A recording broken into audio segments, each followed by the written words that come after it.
So, Sergio, welcome to the podcast. Happy to have you. If you can, tell us a little bit about yourself, what you do, and then we'll jump into being very dad focused. Cool. Thanks for having me, Adam. So my name is Sergio Altamari. I'm based out of Philadelphia. 47 years old. Got a little girl. She's about to be 6 on March 11th. I'm a reborn, recareered over and over again. Had spent 22 years working for the Federal Reserve, had a day job, launched a company in the meantime. We're in self-storage, syndication, moving more and more towards larger private equity.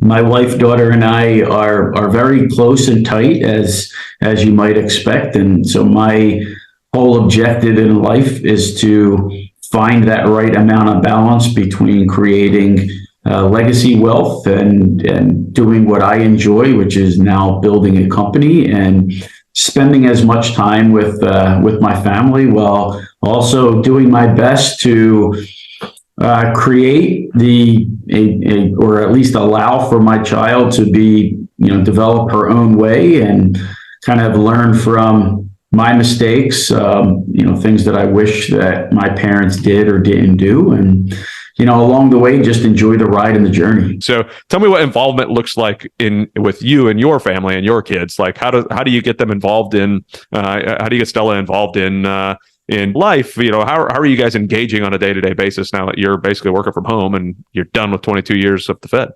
Yeah, I think it's really the number one thing that I work on constantly is self-awareness and being intentional. And it's like you talk about what other parents that do, where they're just got the whole rack of ribs, is they're following a pattern and they're not even aware of it. And it's very easy to do that. I mean, we technology has been a huge part of losing or being disconnected from reality and life. And so most people kind of operate living by a script. So it starts with self-awareness and being intentional. Now, is it perfect? No.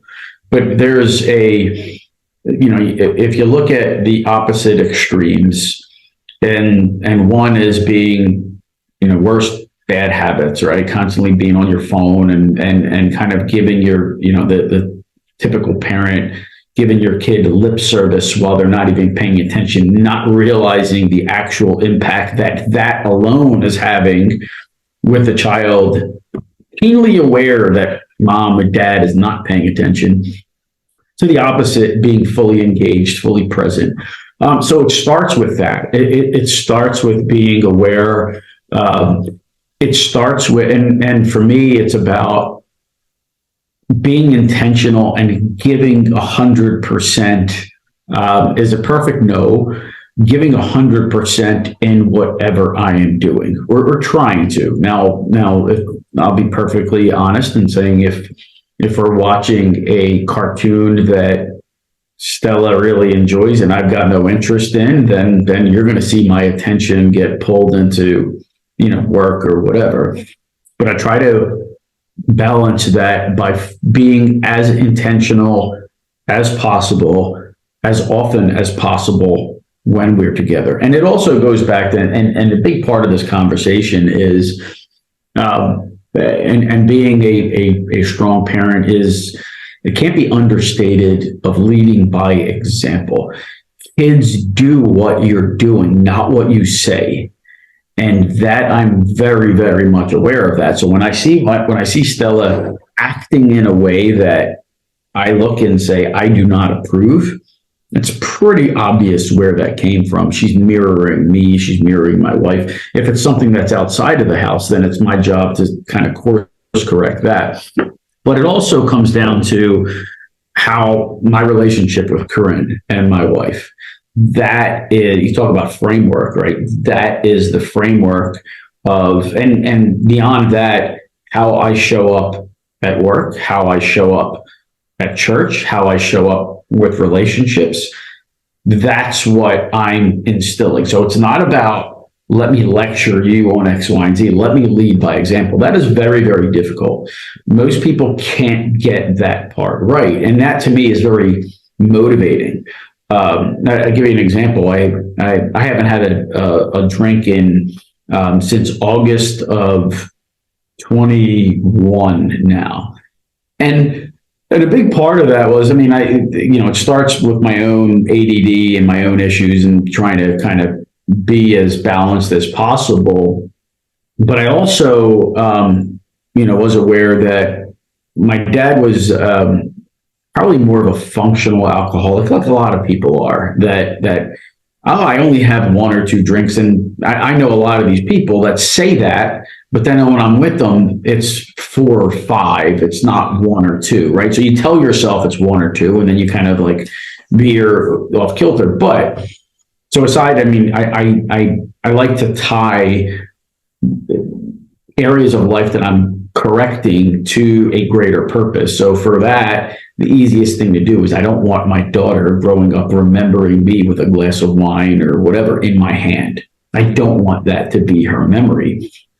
So that makes that purpose easier. And then, and that rings true for lots of my life. I mean, there was a time where my daughter said, "Daddy, why do you have a fat belly?" And I'm like, whoa, and not that I was huge, but I had kind of like the beer gut thing going, and that was enough to make a change. So yeah. The part of me is knowing that the time that we have now is very important to her memories and how she reflects back later on in life. So what we're doing at any given moment is hugely important, and I don't remember where I read or heard this, but it's about creating those magical moments, right? That's what sticks out in your head. Some of the things that I remember as a kid aren't very pleasant. So the idea is like, how do I create more and more of those dominating pleasant thoughts? So when she's later in life, that she's not, she's in her 20s, it's like, holy shit, she's got psychological issues, as opposed to, no, she's just a happy person. So that was probably a long-winded way of answering that, but I don't even remember the question, but no, that's perfect. So everybody, there's always the roles to be defined. So for us, it's continuous evolution and, finding, again, what are we passionate about? What do we like doing? What we don't like doing? What are we doing? All right. So then going to the conversations, in our business meeting, and the intentionality, what that looks like is a balance of, if there's something important or something that we should talk about, then we talk about it on the ride. If there's a learning moment, then we turn it into a learning moment. So, Stella, we have this problem with XYZ team member or this property, whatever, and turn it into education. It's homeschooling, if you will, through life. So we can turn it into an educational experience. When we pick up Stella, how was your day? And it's not just ask a question because I think I'm supposed to ask that question. I turn down the radio, right? We allow her, she speaks.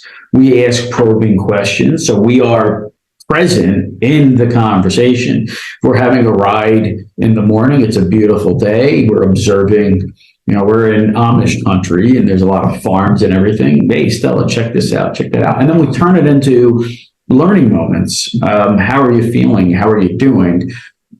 Mommy doesn't feel well, Daddy doesn't feel well. And it's just what we're establishing is a structure of communication, openness, sharing. It goes from anything, what do you plan on doing at school today? And just probing questions. A book that I read and Jamie Rubo originally told me about it was How to Talk So Your Kids Will Listen, How to Listen So Your Kids Will Talk. And it's just communication skills. And so it's about communication and how do we, and being aware and intentional in any given moment, communicating, understanding, reflecting upon our feelings. If I'm in a bad mood, you're not going to hear much out of me. If I'm in a deep state of thought, thinking through a problem or issue when I'm driving Stella to school by herself, it's going to be pretty quiet. Making sure that she's okay with that. So we're not trying to be overbearing parents. You don't have to speak every moment of a car ride. It's perfectly okay to be quiet. So it's being authentic, intentional, learning moments, being mindful of what we're saying, how we're talking about it. One thing that drives me nuts are parents that talk in front of their kids as if their kids aren't there.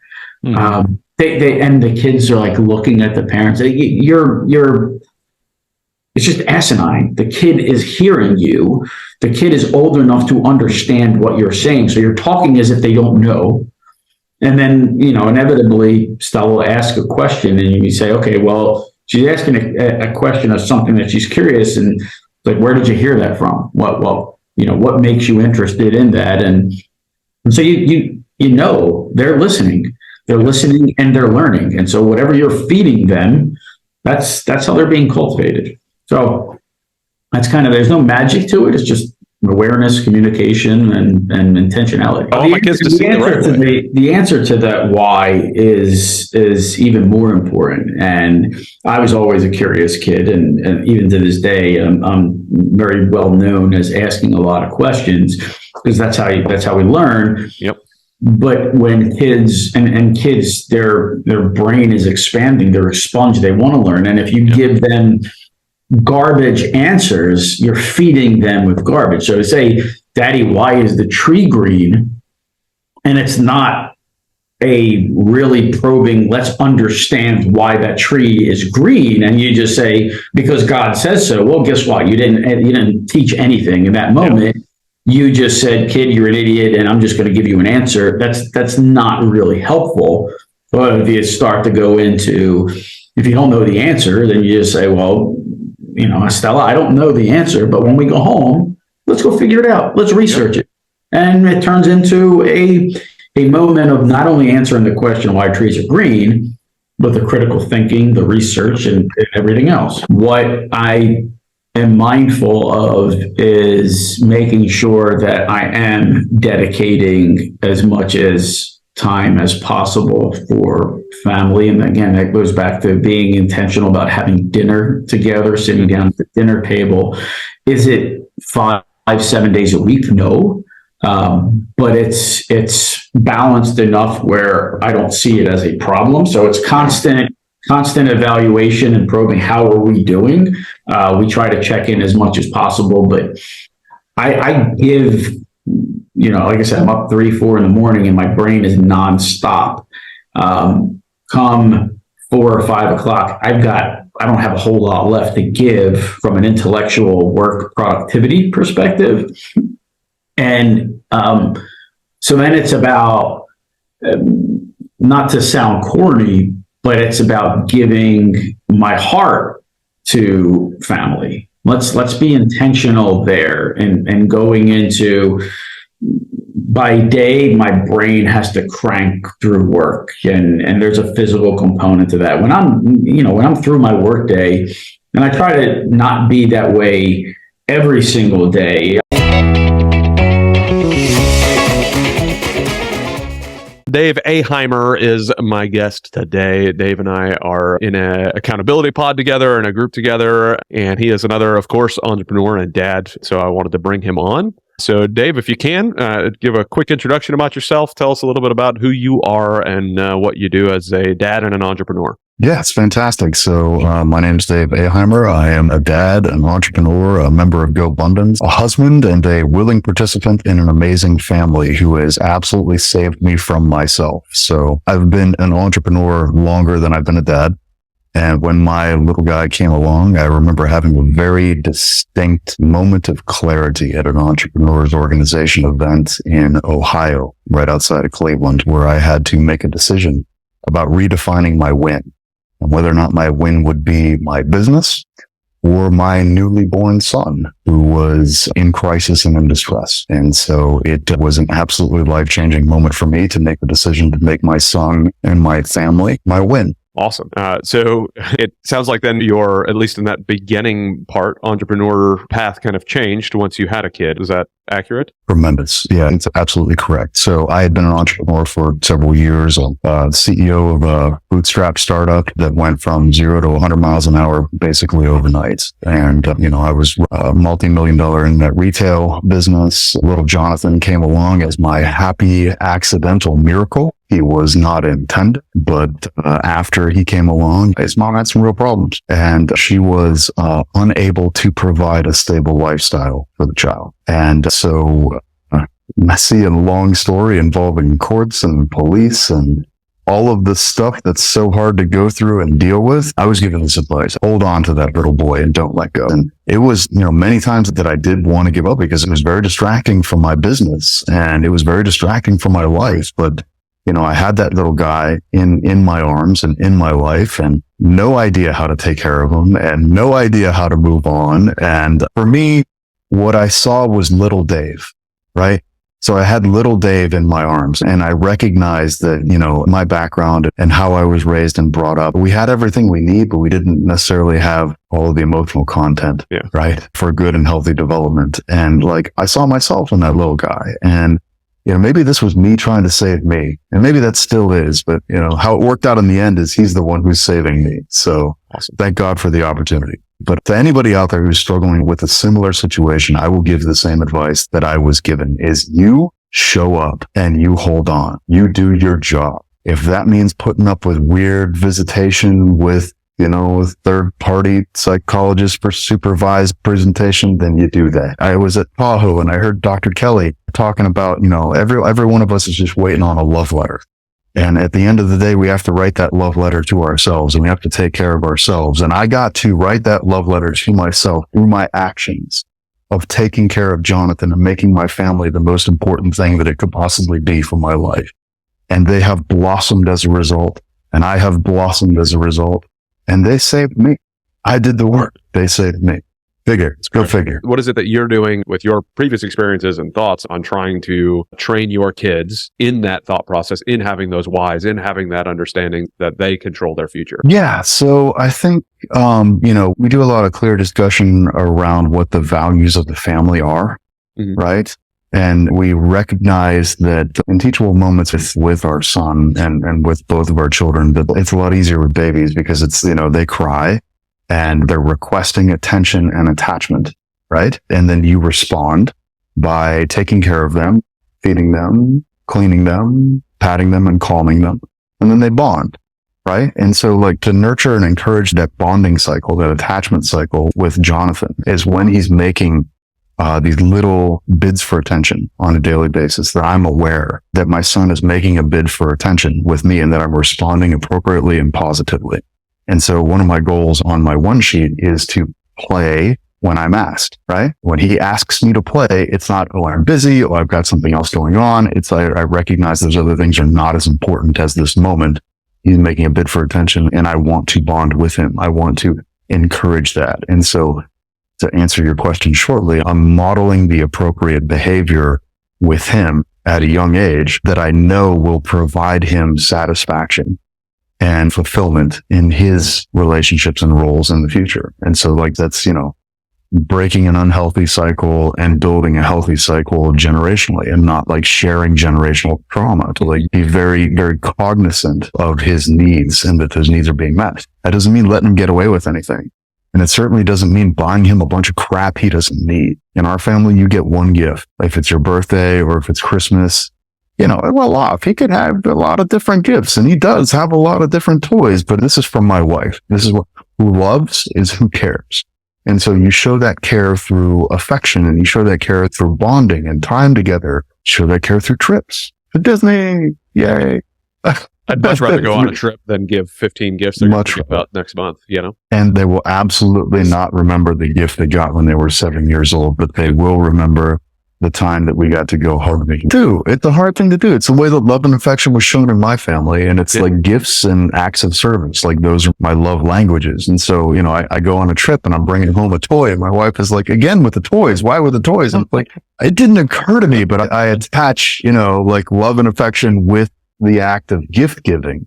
And like just understanding that about myself, it helps me to move away from that behavior and establish a different behavior around the gifts. And my wife also encourages his development within our spiritual group. And, we go to our group, whatever it might be for every individual out there. If you have that to lean into that focus and have those conversations the way that I have that conversation with an adult. And he has a surprising capacity to communicate on an adult level. Now, I know he's 7 and he doesn't necessarily get abstract reasoning and thinking the way that we do, but treating him like an adult, providing him with choices. You can choose to go to your bed and brush your teeth on your way, or I can pick you up and carry you up the stairs to your bed. What do you prefer? And either way, we're going to bed. But I'm not yelling at him and telling him, oh, you better go do this or else. No, you have a choice.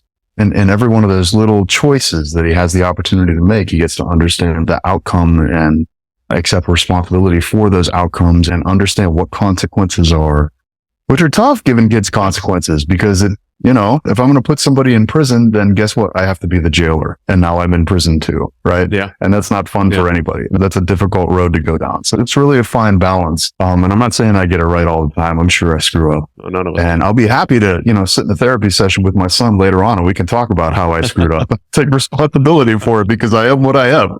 Yeah. But I'm driven toward it. He's like, why? Why did you was always with the business stuff, Dad? Why? Yeah. What core values? What do I care about core? Okay, maybe I should have waited on the core values till you were at least 10 instead of getting at you at 7.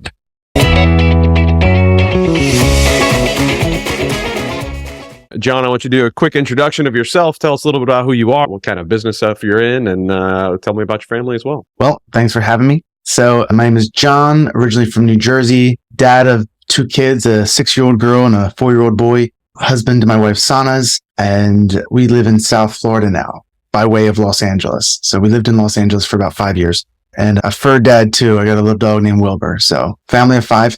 I'm involved in real estate. I still have a W-2 in the data world. So I'm a techie and, doing my best to balance everything. I heard some famous actor or model that that's what their parents did, or maybe a singer, whatever it was somebody in the entertainment field. Cause I don't want my kids to be a mooch, right? I don't want my kids to be 28 years old, can't handle life. They're unemployable. I don't want that for my kids. But if they have a dream that they are super passionate about that they want to pursue, I don't want to hinder them so that they resent me to think that they never had the opportunity to pursue that. Yeah. So I want to give them that ability. But I also don't want to be a pushover and just support my kids. And to be honest, I love the analogy of golf, right? Because I don't want my little boy to play football.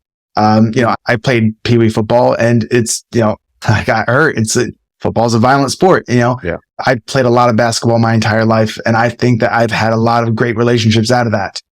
So obviously I'm going to push my kids towards basketball, but, I think that the physical lifespan of an athlete, right? I think the average NFL player is only in the NFL for 4 or 5 years, right? And then once they get out, their body just hurts, right? Because it's just put a wear and tear on your body so bad. But golfers, there's a senior PGA tour, right? Because you can do it into your 60s. So, tennis, golf, these are great. I mean, those are non-contact sports, but, you get the same scholarship, Yeah, if not better, because you have a better chance because less people are doing it. So. Yeah. So that's a great analogy. I can steer them the way that I want to, but at the end of the day, if my little boy's I'm super passionate about football and this is what I want to do, I'll be like, all right, dude, this is what you want to do. Let's do it. And I will be his biggest fan on the sidelines, watching him play football. That's awesome. Now, I think I recall you telling me that you drop your kids off at school, pick them up from school and all that. Is that accurate? Yeah. Yeah. Awesome. Very active. I get them ready for school in the morning, pack the lunches. I take them to school. My wife will pick them up, but I'm the one that's dropping off. We have a pretty good system as far as that goes. So it's funny. The school that my daughter goes to backs up to our neighborhood and it's too far to walk in South Florida, 80-degree heat in the morning, but it's too close to do the drop-off line. So I got a golf cart. I'm a golf cart dad. So I use it every morning, drop the kids off. It's great. And to be honest, the kids love the golf cart because there's a couple places. There's a coffee shop close by, a Starbucks, and there's also an ice cream shop. So they're let's go on the golf cart. Let's go get some ice cream. It's so it's nice, and it's turned into this family event to go on the golf cart. That's all. But yeah, I'm very active in the mornings. I'm dropping them off. It's funny because like if there's an issue at my kids' daycare, like they call me first, which I always found that funny. But yeah, they know me well. They just buzz me in. Everyone knows everyone by name there. So yeah. There's a give and take, right? There's a give and take as far as if I'm spending more time with my kids, what am I spending less time on? If I'm spending more time with work, what am I spending less time on? It always changes, right? And I feel like I prioritize my kids first, right? If I have work to do and my kid needs me, and by needs me, I mean like, hey, dad, I want to show you something. I will pick my kid. I feel like that gets first priority. And then probably, I think the one that I want to throw in is that I've been my own worst critic, and I am hard on myself, where I'm like, man, like I got to do better at this. I got to, I've realized that you don't realize it as a kid, but parents are just out there trying to do their best. I hope they're trying to do their best, but as long as the effort's there, I feel like my kids forgive me. Like if they know that I'm really trying, and if I fall short, like my little girl, she forgives me. She's like, well, no, daddy, I know you wanted to do this. I'm like, oh, cool. Like it's cool that she acknowledges the effort. Right. So I feel like as long as, and I'll keep this on myself, that as long as I keep doing my best and I keep trying and I keep, fighting for, spending time with my kids and doing the best that I can, I think I'll be fine. And I think that goes for everybody. As long as, we're going to make mistakes. You just hope that those mistakes aren't permanent.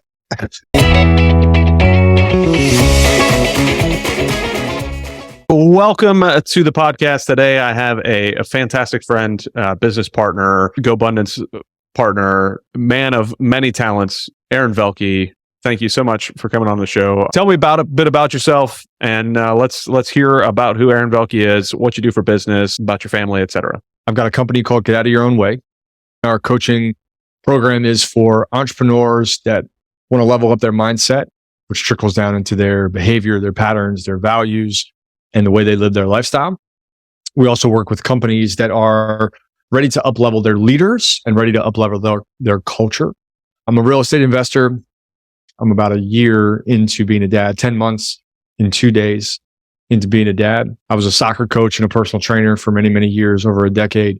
I published a book on that called Let Her Play in 2020. I've done apartment management. I was a painter for about 2 years. I like to write. I produce a lot on social media. I like to speak and share across the US. And at heart, I'm a traveler that loves to wander the world and take in culture and learn about the way that people are. I'm fascinated by people, and I've now made that my passion and my venture. That's awesome. In my opinion, after about 12 years coaching kids and watching what happens in sports and with parents, and with my own journey, trying to build investment portfolios and companies and missions, you got to let people fail. You got to let people get hurt. And not like you want to put bumpers on the lanes so that those things don't happen too far out of bounds. But, I've learned that the thing that changed me and the thing that changes most people is abject failure. You have to be okay with abject failure. And I really want to instill in Emerson that failure is an indicator of growth, not an indication of your value. And that's a lesson he's 10 months old, so not there yet. But that process is happening now nonetheless, with him learning how to walk, right? He can't walk yet, but that's how he's going to learn to walk. And I think we are fast to take that away, right? Like, well, I don't want them to suffer like I did. Like that, it's a different kind of suffering, but it is equally as important. We have to be mindful that most of our structure around kids is the opposite. Yeah. Oh, yeah. The reward system in school, in education, carefully, but it can even be in sports, is a feedback loop for when you get it right, you get a cookie, right? You get an A, you get a cookie, you get a good grade, you get a cookie, you pass the test, get a cookie, you score goals, you get a cookie. Sort of creating that then makes failure the opposite of that. And, we've got to be mindful as shepherds for them to give them cookies when they fail too. I spent about 12 years coaching high level girls soccer. So at club level, there were a lot of different demands on families. It was a lot of travel. Games were anywhere from, a home game was 20 minutes away, but an away game might be an hour, might be two, sometimes even more. Tournaments were all over the coast. We had tournaments that we flew to and played. We flew out to Vegas for a couple tournaments. The expense of being in a club level was certainly high. It required not just the club expense and me as a coach, but it required driving and gear and time and energy and just a big demand on the family. So I was in an environment where there were a lot of expectations. And that was the first thing that I learned, was that the deficit and the damage that most kids experience from something as beautiful as sports comes from expectations. And what I watched over and over and over were players that played for their parents, not because they loved the game. And so one of the biggest lessons I am certainly mindful of is that the life that I might want for Emerson is not his life. It doesn't need to be his life. I have no right to that. Now, am I responsible for supporting him and nurturing him and helping him explore and providing my insight and guidance? Absolutely. But his choices are his. And ownership of that is really important to me, because I watch players come to training and I would be like, what's going on? And they would tell me, I don't want to be here. I don't even want to play sport anymore. And how do you motivate a player? How do you give someone the things that sports can provide? The lessons, the self-reflection, the introspection, the discipline, all of that. How do you offer that when they don't want to be there? So that's definitely one. I think another interesting part of my experience is that most of what my players wanted from me was different from what I thought they wanted from me. And that just presented an interesting dichotomy of, what do my players want and need? And can I ask them and not make the assumption? So I learned to ask more questions of, especially older players. I learned to ask more questions than to provide more insight. And, as a coach, I'm there to set up these training arenas where we're building tactical awareness. We're developing a skill. We're like honing and working towards mastery of something. But on the way there, we have to know the right feedback loops and what questions to ask. One of the feedback loops that inherently got really jacked up, I would sit parents down at the beginning of the season and say, if we go 500, that's a good season. And they're like, what? 500? We want to go undefeated, bro. We want to hold up the title. I'm like, you want to hold up the title. You want to hold the crown and say that your daughter did this, and that's the mistake. This isn't about you. You invested in your daughter's future, her psyche, her confidence, her skills, her self-mastery. You didn't invest in a trophy, man. Those days are gone for you. Don't live vicariously through her. 500 is a good season because that means we won some, we lost some. We win, we build our confidence. But winning will not teach you. Losing will expose your weaknesses. Then we go back, repeat the cycle, and we try to win and reinforce the lesson. But you need both. If we win all of our games, we're either sandbagging or we're in the wrong league, one or the other. Yeah. And so that feedback loop started to play in with skills and with development. I am mindful now as a parent that my job is to create environments where he can practice and train and fail and lose and do all these things. But if I'm not charting the course, maybe I should shut up and ask, do you like this? And I think what I ended up being for these players, I would coach them from sometimes 10 all the way to college. Sometimes I started 12, 13 and take them to college. But many of them didn't play in college, or they played club in college. So during that journey, I was like older brother, counselor, coach, sometimes stepdad, sometimes therapist. I was all these things. And I think the difference was sometimes I would listen more than I would talk.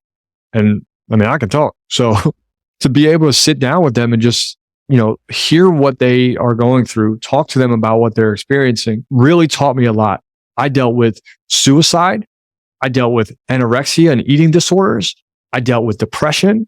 I dealt with bullying at school. I dealt with isolation. I dealt with the death of a parent. These were not things that I signed up for. I didn't ask for that.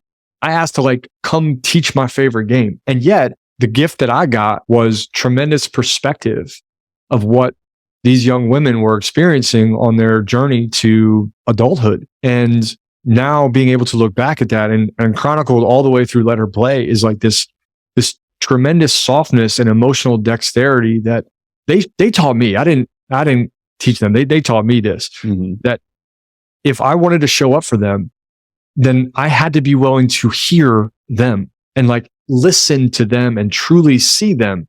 And I really believe that most of us are so focused on what we need to get them or where we need to get them or how we need to get them there. They're like, we missed the whole fucking ship. They may never ever want to go there. Yeah. And that has really carved out how I think about being a parent. The more I coach, the better I get at coaching. So every time that the next person falls in line and says like, hey, I really want change in my life, I'm better than the last time that I said yes. So that's amazing. But the other part is that the journey through coaching in business as a business is that there has to be much more of a tangibility than anything else. So what that's taught me as a parent is that, if I'm building a business where there's a demand on me, there's pressure on me to create tangibility and outcomes for entrepreneurs that are playing at a very high level, then I have to really take care of myself.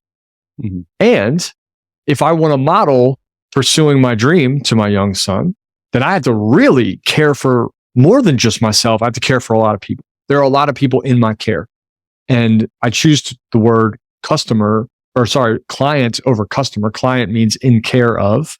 And a lot of people I'm in their care of. I take care of them. I show up for them in their hardest moment, their most broken moment, and provide an ear, an insight, a wisdom, an opportunity to reframe. And if I'm going to coach you on your mindset, making sure your values are at the forefront of your life, making sure that the person that you're becoming is the person you want to become, and that's the transformation that I can offer people. If I'm going to commit to that, I have to be really good. I have to be really good all the time. I have to be on many, many, many hours of the day. So my stamina has to be good. I have to take care of myself. I have to mind my health, my mental health, my fitness, which is a great model for my kid. Am I perfect? No, far from it.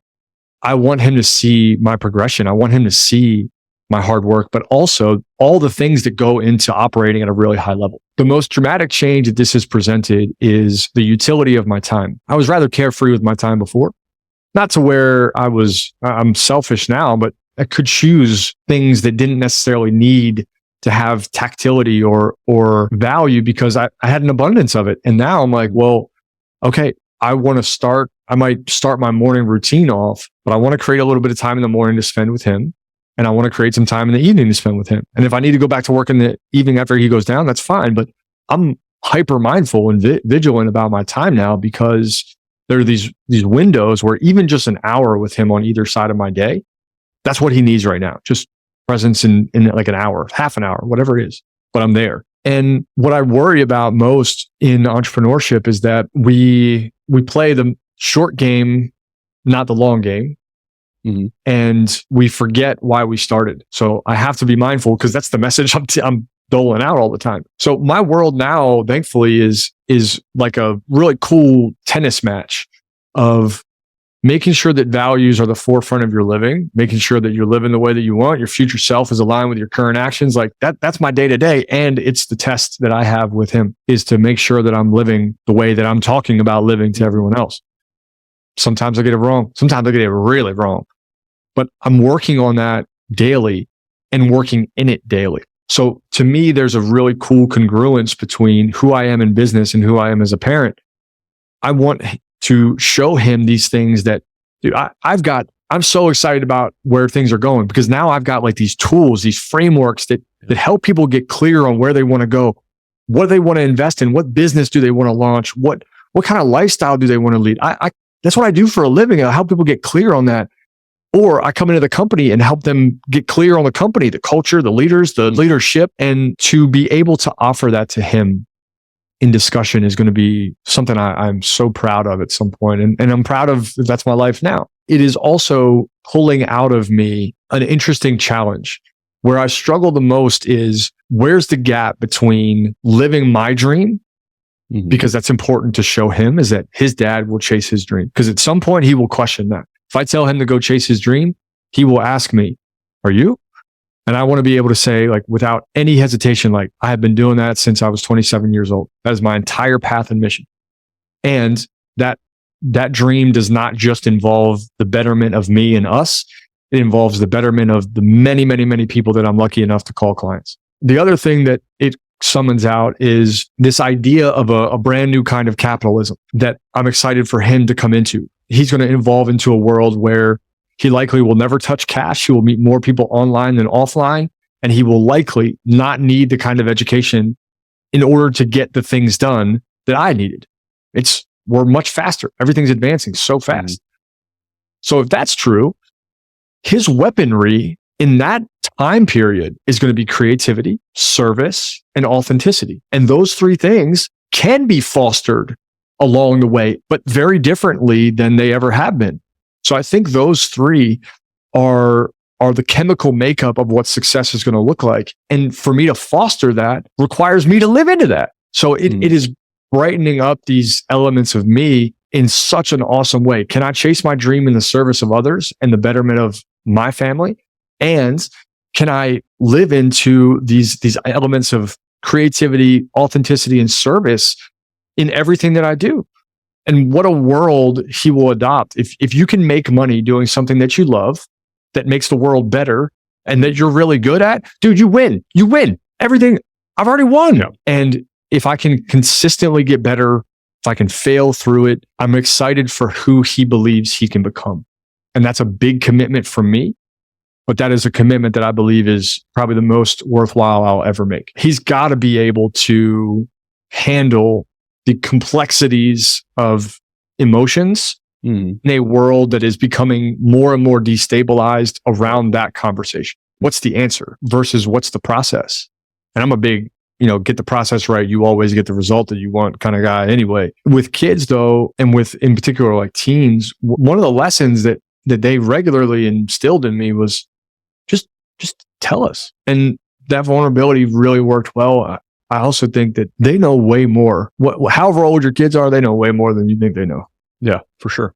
They're just smart. They're intuitive. And if you do a good job of not letting the world suppress that intuition and their magic, their creativity, their uninhibited joy, their passion, their like desire to be social and share, they're already there. It's the world that sort of like pinches that. So that's just a supporting story, man. I really think that more of us could do more. And I will have to mind this now, especially that we could do a better job of saying, hey, I'm having a really hard time. Hey, I had a really bad day. Hey, I had a meeting that went poorly. And rather than just kind of move on, I'm stuck in that moment. Yep. That alone will teach your kids emotional intelligence real fast. We got Frank Smallin, a good friend of mine, and also, as with a couple of the previous folks you guys have heard, a GoBundance member as well. So, Frank, if you can explain a little bit about who you are, your background, both business and as a dad, and then we'll kind of just keep the conversation rolling from there. Thanks for having me. This is my first podcast. I've got a wife and 2 kids, and an 8-year-old daughter and a 10-year-old son. I live near Annapolis, Maryland. The actual name of the town I live in is Davidsonville. My business is in Crofton, Maryland, and so I run a few businesses here in this area. One is a manufacturer's rep firm that sells commercial industrial heating equipment. Another one is that one's called United Energy Products, and the other company is a company that installs the chimney products we sell for boilers, water heaters, grease duct generators, and other applications. That's based here in Maryland. I also have 3 companies, one in Florida, one in Texas, one in California, that sells the chimney products that we sell here. So that's brand new. It's about 18 months old. I grew up playing lacrosse my whole life, well, at least through college. Now my daughter is not really into sports, which is nice for not having to drive her around. My son's playing lacrosse and soccer, and we had something happen with his lacrosse coach in the fall. You start in September and the season ends in mid-June after tournaments. And it's really the first time I thought about letting him quit, because I heard somebody say that kind of like the opposite of what you always hear is like making commitment. Like they said, I forget where it was, but they're talking about like, sometimes it's good to quit. Don't stay in something that isn't working or isn't beneficial, or just because you made a commitment. And it kind of resonated with me, but I still always believed in you make a commitment to a team, you finish the season or whatever. Yeah. But I'll admit that because of what went down, it was the first time I was almost like, well, maybe it's better to just walk away from this situation. And to be honest, I kind of wish we had just the way that the season's transpired. But like in everything in life, it's a lesson. We'll take something out, myself, and he will take something out of this. I mean, think about like an employee or like a bad deal you got in. You want to get out of it. You don't just stay in it because you made a commitment to for sure hiring somebody or a partner on a deal. You get out of it. I don't miss any games. I don't miss any. I'm not going to say any, but there's very, very few of things that I miss. I'm at every game. I try and get to as many practices to watch that I can. As you know, I take each kid on a trip every year. I love this too. And then probably do even more than one trip. I just took my daughter to Tampa to go see Taylor Swift, taking my son to go to a trade card show in Chicago in July. So I think I'm pretty good at really good at being there for him and doing some cool things. And I got that from my dad, and I know how great it was for me to have him at, even up into college, like being at all my games and stuff like that. But I purposely designed my businesses to be able to me to do that. Take the put people in charge. Like we all read the book Who Not How, right? I've really tried to implement that into my life so that I have more free time and have actually better people running parts of my business than I can do. So I feel like that's something I do pretty good. If you ask them, they probably know, well, Daddy was away on a trip and missed this, but that's rare. I'm even with having these offices in Florida, Texas, California, I've got a business partner that is basically running them. And I've only been to Texas a couple of times for work in the last 18 months. I always say to Colin, play hard, play smart, and have fun, right? So those are the three things I really, I try and impress. Like before every practice, before every game, I still say, what are the three things, Colin? And he'll say them. At this age, the have fun is the most important thing. And I think that the adversity that he's experiencing this year, just talking to him about, hey, you're gonna go through this. Like, you can only control what you can control. You can't control the coach's decision to put you at this spot or to put you on the field or not on the field. Like, to just go out, play smart, play hard, have fun, and just control what's within your ability to control it. And things will work out or they don't, and then we'll figure it out. That's really what we're going through right now. If he was having all this success and his head was getting big, then we'd be having different conversations, about being humble and stuff like that. So there's a lesson in every, in whether you're playing a lot and kicking butt or you're not. But I think sports are great, like a little microcosm of life, right? You can, for sure, just being on a team, in business, you're on a team, right? Most businesses are team oriented. So we talked to him about that. A lot of the kids on his team, especially at this age, they're not passing the ball. They're not, they're coming down. They're so it's a good thing to talk to him. Like, Colin actually does a really good job of moving the ball and passing the ball and sharing and looking for his teammates. Some of that might be because we're talking to him. Like, hey, you got to be a good teammate. Be selfish. It's more about the team success than your individual success. So Joe Wexler on the podcast, he is a good buddy in Go Abundance. Joe, I want you to start, kind of just give me a little bit of background on you, your family. Joe Wexler. I live in Charleston, South Carolina. Been married to Sarah. We're coming up on 15 years this fall, so suddenly 15 years. We have a 10-year-old son named Ben and an 8-year-old daughter named Genevieve. And as you can imagine, those ages are very busy, and we're fortunate to be able to put a lot of energy towards them. I own a handful of small businesses. I spent a lot of my time before we had kids in management consulting, and I was traveling all over the world, 100% of the time. And once kids started coming, realized that wasn't really sustainable for the way we wanted to live as parents, specifically me. So even if I'm like really engaged in the first couple of months, I make sure that if there is a gap in something that needs to happen on a day-to-day basis, I'm not the one picking it up and doing it. I'm finding the right person to do that, so that 6 months down the road, I'm not doing it and missing my son's baseball game, or whatever the scenario is. Or we can go on a 6-week trip like we did last summer. Awesome. So that's what I've been focused on. The one that I'm the CEO of obviously kind of ebbs and flows a little bit more and demands a little bit more time. It's growing very quickly. So again, I've got a great team there to handle all day to day, but I'm still pretty heavily involved in strategic stuff. Is your plan to hire out the COO or CEO eventually? Is that? Yeah, 100%. Yeah, this is a joint venture partnership between me and a large hospital system.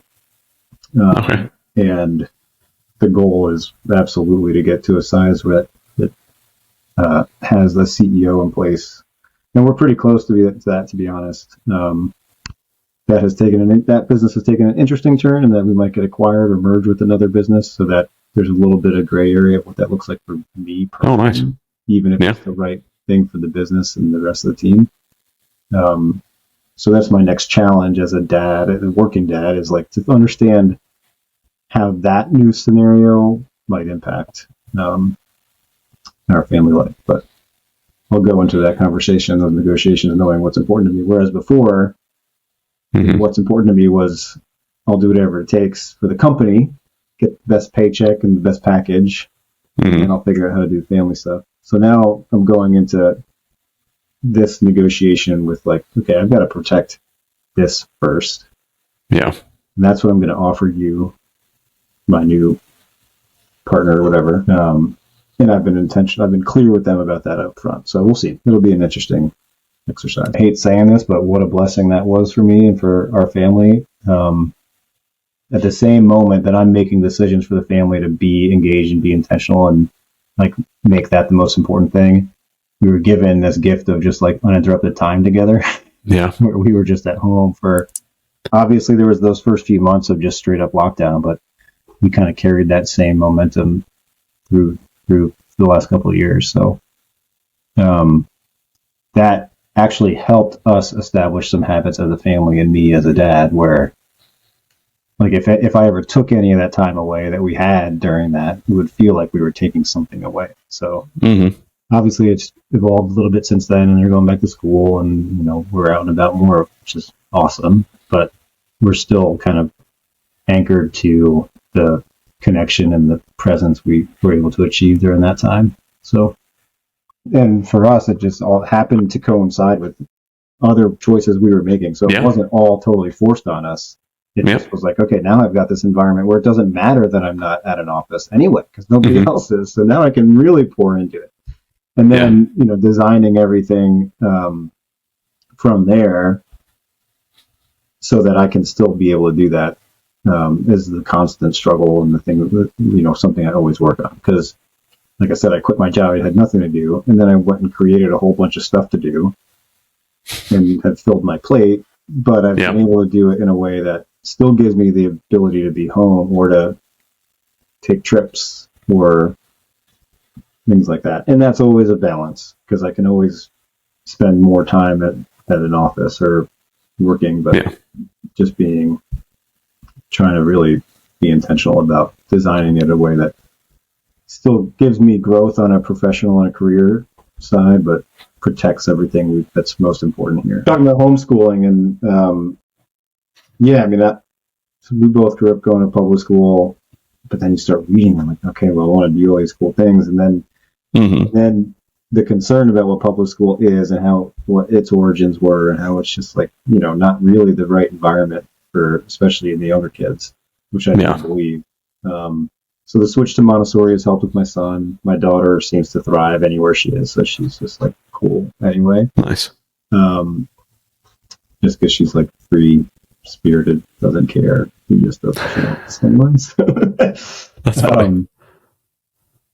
Yeah, but I do think there's so many other things that we can give them exposure to, whether they're in school or homeschooled or whatever, that are around business and interacting with humans and experiencing different cultures and people and situations that I know was super valuable to me growing up. And I want them to have that same kind of diversity of experience and awareness of not just like what's in our neighborhood or even our city, but other communities, both in the U.S. and abroad. And I think that perspective is one thing that we are very committed to giving to the kids. So it was one thing that, like, joining the military was one of those, like, I was a military brat and then I joined the military. So like you get thrown into so many different cultures and so many different places and you get to experience so much stuff, right? So like when I got out of the military and went to college, I'd already been to Iraq, Afghanistan. I'd already been to Korea. I'd been around the world multiple times, done it, like,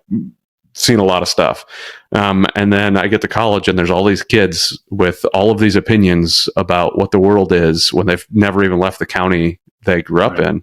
And I'm like, I don't understand how you have this strong of opinion on these things when you've never even seen the world, like I just, it baffled my mind. So, and that's one thing I know for sure. I've tried to give to my kids is that experience, to go and see the world and see what it's like out there. It's not just, the neighborhood that we live in. Like there's a lot of world out there. So, and both of my parents had that same kind of experience. My mother hitchhiked around Ireland when she was 19. And nice. My father taught, my dad taught comparative religions in Tehran, Iran prior to the revolution. Wow. And then, all the travels around those things. So they always supported and encouraged me to go, like just go explore, like leave town. They sent me to Norway when I was 12 without them, but always just encouraged us to do that. And we actually sent cool. My son last summer went to Sweden by himself for a week with my mother, but just without us, and he was out seeing a new culture, and that's really cool. Yeah. So, what do you think of Sweden? He loved it. He wants to go back. Yeah. He takes Duolingo Swedish lessons just to polish. Nice. He made a good friend over there. His friend actually came and visited us afterwards, which was cool. Yeah, I mean, we were pretty like intentional again. Overuse that word, but about getting them out and seeing other countries and other places. So, yeah. So how did that, like, was your mom already planning a trip or did you plan this trip separately or what? She wanted to do something with each kid when they turned 10. Okay. So this was his 10-year-old. Yeah. He'll be 11 in a couple of months. We have some friends over in Sweden. That's another crazy long story, but I won't tell you where that comes from. But they were actually the indigenous people way up in the Arctic Circle. They're ranger herders. They're the people that are modeled after, or that the Frozen characters are modeled after. Like gotcha. Culture. So they actually went. That's cool.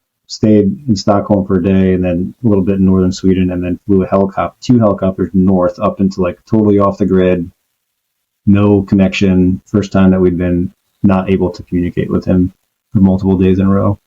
And there was a family there that they were visiting, staying with, and they had a 10-year-old son too. So they're pen pals now and chat every now and then. It's awesome. That sounds amazing. Yeah, that's really cool. Like, and I would imagine not pen pals. You can't just like go book it. You have to have. Yeah.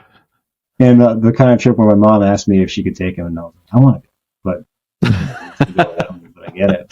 Sounds awesome. I guess you need to do that now. Just you and your wife. Go do it. That's funny. Just real quick back to the conversations of like having your kids listen to your work stuff and make sure they're aware of it. Like, you don't want them to know you only for the work.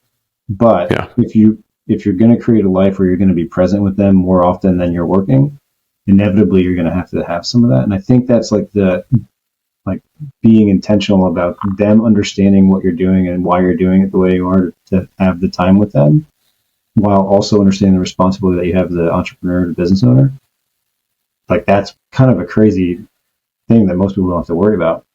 Yeah. So, like, for instance, we did a 6-week RV trip last summer, which was incredible. I mean, like, how so much dedicated time with the family. This is after COVID, so we just wanted to, like, harness all of that as much as possible.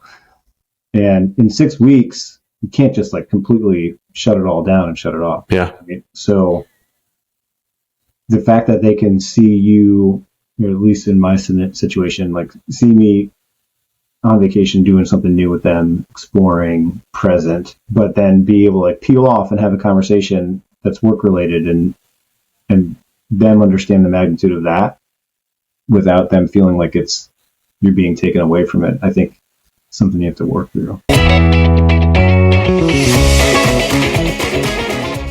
We have on a fantastic guest, a dad, a father of 2 kids, Courtney Atkinson. Thank you so very much for joining me, Courtney. So, if you can, tell us a little bit about yourself, a little background on your family, and then I'd love for you to kind of dive in on. Yeah, I'm a real estate team leader. We have a team of a little over 50 agents in 3 markets. Pretty big team by volume. We'll sell a couple $100 million a year. Also have a coaching company for real estate agents, brokers, team leaders. I've been doing that for a good amount of time. And having a lot of fun at the man. Like, my biggest hope is that, my young kids, Carson and Conrad, are now 6.5 and 8, want to be in that business, and that I can create a business that they might be, desirous of stepping into. So that's kind of my primary objective. I love the work that I do, and they're excited about the prospect of maybe being business owners one day. So I'm excited to, inspire them to be entrepreneurs. What kind of conversation did you and your wife had? I don't think I've even hit on this before in any of my conversations, but my wife and I are very much, we're constantly talking about, what the future is going to look like, how we're going to be, what we're doing to raise the kids. Are we doing the right things? Are we doing the wrong things? There's constant conversations. Was it work to, like, were you guys both already on the same page with those conversations you wanted to have, or did it take some, like, family planning for you guys to sit down and kind of go, hey, how do we want to teach the kids about money? How do we want to do these? How do those conversations go? Yeah. Great question. I would say that we did. I don't want to say that it was maybe as strategic as what you're suggesting, but we're very good at communicating on the fly and addressing things as they need to be. And she's very wise. She came from a family that didn't have a lot of money, but far less than we did. And so, like your wife, she's great at saving and far better at budgeting.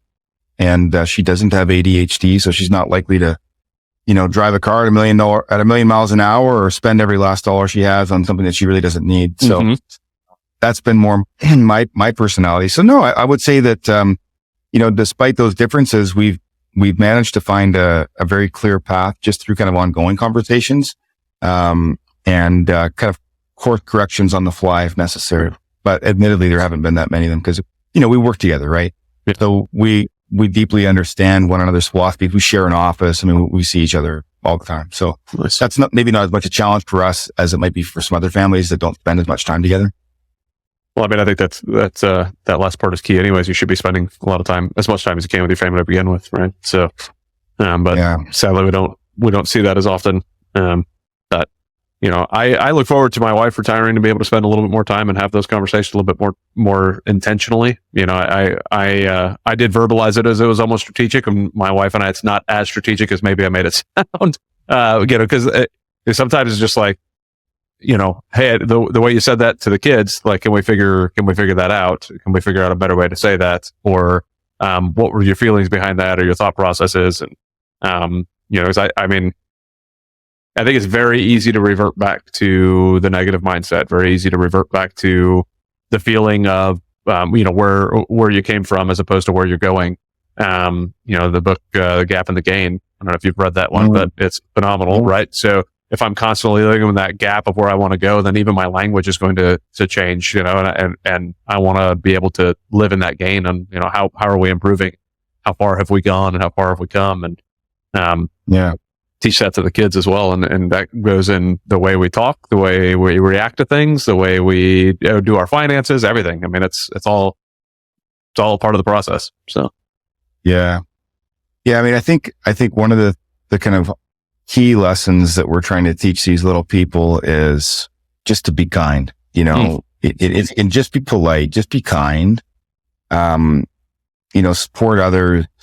Everything else really becomes easy. You know, I really think it does. And, you know, also perspective, you know, we want them to be aware of their privilege.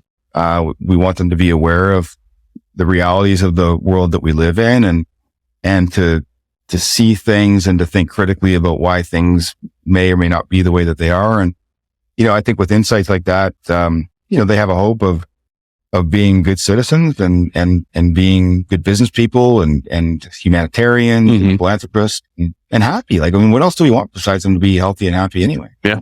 Yeah. Darn right. And I tell my kids all the time, you know, now that I'm saying this, it's been a little too long since I've said it, but my goal is to raise my boys to be better men than me. So if they're 1% better than I am, then I've done my job. Like I just need them to be better men than me, and, you know, then raise sons who are better men than them, and daughters, of course. But now I've got to figure out how to say that, you know, to my daughter, because that's a whole new world opening up. Like it's not to raise better men than me, but hopefully to find a better man than your dad. You know, like it's gonna teach you what it is to find a better man than me. So I'm sure that she'll challenge you in all the best ways. No, she won't. She's going to be perfect. A perfect little angel that will never challenge me. That's what I mean. Though. You know, there's always going to be the perfect challenge, right? I mean, I don't think there's anything that's imperfect about life. You know, that makes sense. I as much as a child can drive you bonkers from time to time, it is one of the greatest blessings that's ever happened in my life. So, and I tell people I've had a lot of really cool titles in my day. But dad still brings me to my knees once in a while. It's like, golly, this is just phenomenal. Like this, just looking at my kids, it just lights me up.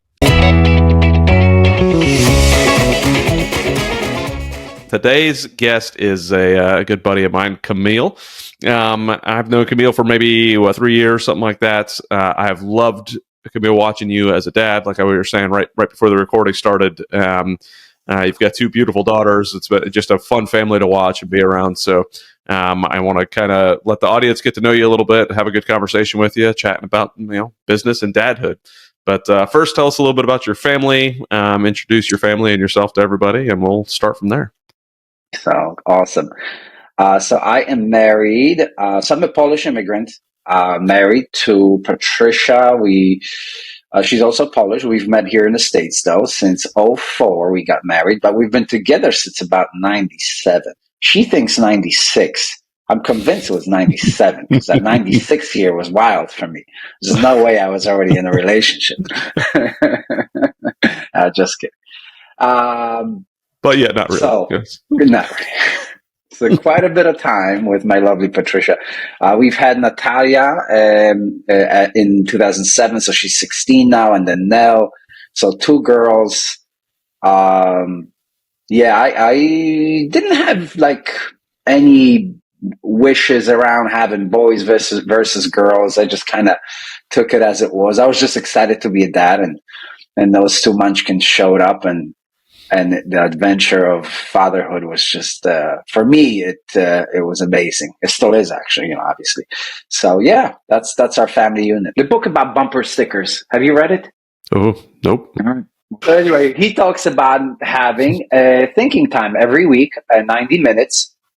I have it. I'm not always as disciplined to make sure I execute it on it every week, but when I do, it's always so unbelievably productive.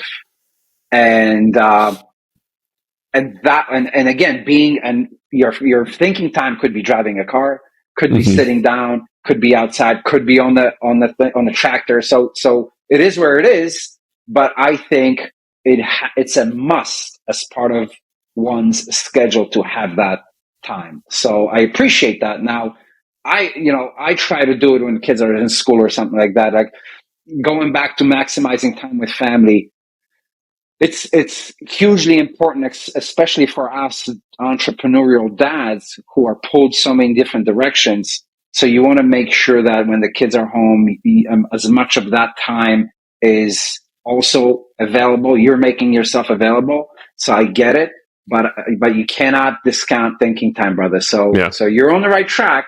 Maybe just pick a different time to mow on the lawn. Yeah. No kidding. Yeah. Do it at night. Do it at night or while they're at school or something. Yeah. Yeah. It just, I remember when I was listening to something, I don't remember, but they were interviewing a Jewish guy, and the guy was like, every Jewish guy I know is wealthy. Like, how do you guys do it? And he's like, have you ever seen, if you come by my house, you will never see me mow my lawn, but you will see one of my Jewish friends mowing my lawn. Because his expertise is mowing the lawn, my expertise is whatever it was. And he's like, so as a community, we grow each other all the time. Like, I'm not spending time on things that aren't my highest and best use. But what I will do is hire my friend who that is his highest and best use. That's his company. That's his stuff. And they work together as a community. And that's how he's like, that's how we're all wealthy, is we're paying attention to what we're doing. So you calling me out on that was like a strike in my head. Like, yeah, you knucklehead. Like, But, well, it's okay. If it's your thinking time. At the same point, yeah. I mean, the amount of times I stopped on the lawnmower, I was like, okay, let's put it down, take a note real quick, send myself an email, and then I'm back to mowing the lawn again. It's like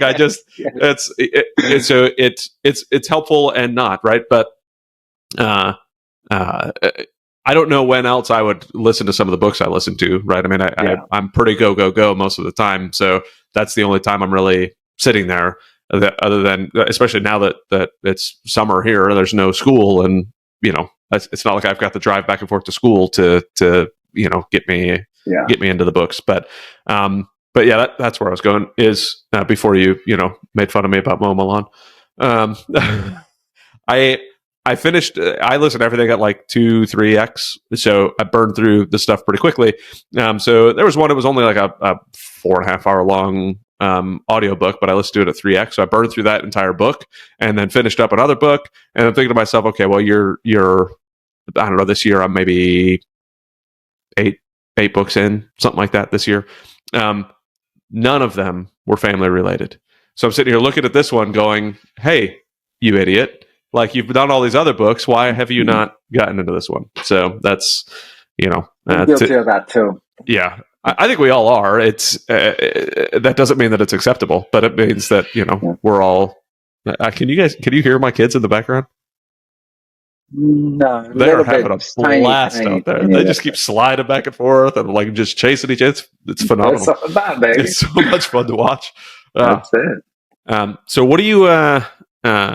What does retirement look like to you?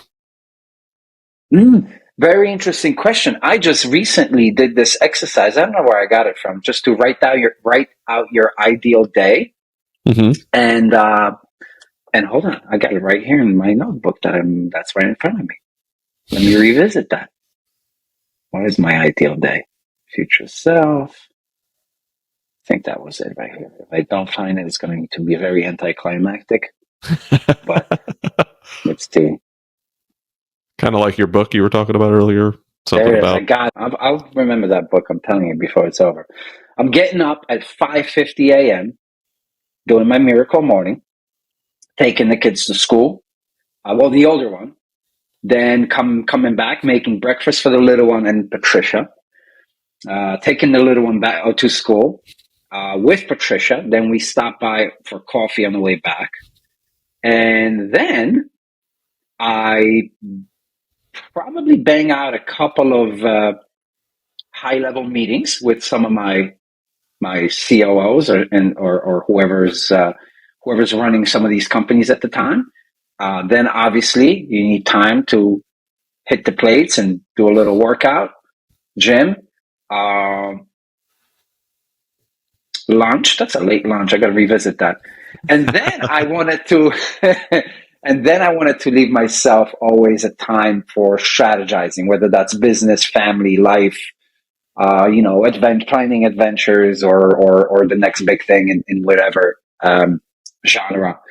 And then obviously family time when everybody gets home. So that would be my ideal day. What does retirement look like for me is, I don't think I'll ever, not that I think, I know I'll never stop reinventing myself and exploring different opportunities. Like I like to watch a movie or a good documentary, but I'm not one to sit on the couch and just watch TV aimlessly.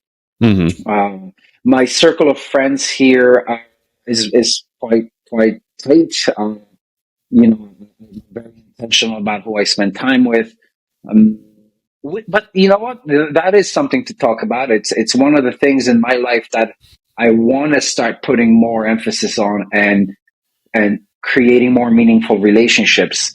A little, some of that is, amazing people like yourself. You live in other states, so it's not that easy to get for a Sunday barbecue together. But I do want to make sure that's part of my life. So I'll always do something. I'll always try to mentor people and stay active. I'm a strong believer that anything in life needs to be exercised, like our muscles are, whether it's our brain, our habits. Everything needs to be cultivated for it to flourish. So, man, yeah, retirement pretty much is not much different from what I do now. Maybe less meetings. One thing I'll say about being a dad of daughters is, to me, that's just the kind of dude I am. It was liberating to be a 30-something-year-old, then 40-year-old, and just let the guard down and just be silly and play with the dolls and have your nails painted. I was like, yes, this is the best. Like I could go back to being a kid, right? Yeah. I had my martial arts for the manly outlet, sparring and kicking people's butt. But then when I got home, it was so awesome. And as you know, because you're an amazing at it already, it's that time spent. I love Pat Hyben's tattoo, right? Love is spelled time. And with girls, we talk about meaningful time spent with girls. It is just letting go and being silly and being, it's hard for us, but it's that feminine energy at the girls' level, and I think that's what makes a difference. At least what made a difference for me, growing up with two girls. Well, two girls growing up with me. Yeah, yeah, and you're growing up too. Don't fool yourself. But I grew up with two older sisters, and it was like they were always really mean to me. I was like, they're two older sisters. Like even like they would never play anything that I wanted to play, so I always had to play what they wanted to play, and like whether it was Barbies or whatever. So I'm sitting there, and they wouldn't even let me be Ken. Like they made me. I don't even know there was like this little baby Barbie, and they're like, "Yep, that's you." That's you, bud. I was like, what the heck? It's like, I can't even be Ken. I can't. Come on, guys. like, what the heck? Like it was a mess. You're going to get to be Ken now. Finally, I get to be Ken. I tell people, listen, my wife rides motorcycles and shoots guns. So if we have a little girl that wants to be a princess, we're screwed. Like we're not going to know what to do. We're both going to have to figure out how to do all this. I mean, I could count on one hand how many times she's gone out and got her nails done. And one of them was because I bought it for her birthday. Like we went out together and did it. I was like, this is, so like, that's just not something she does. So if Diana does that type of stuff, we're going to be very confused, but we'll figure it out. You will. Yeah. And you'll have lots of fun doing it, man. So I'm so happy for you. It's going to be amazing.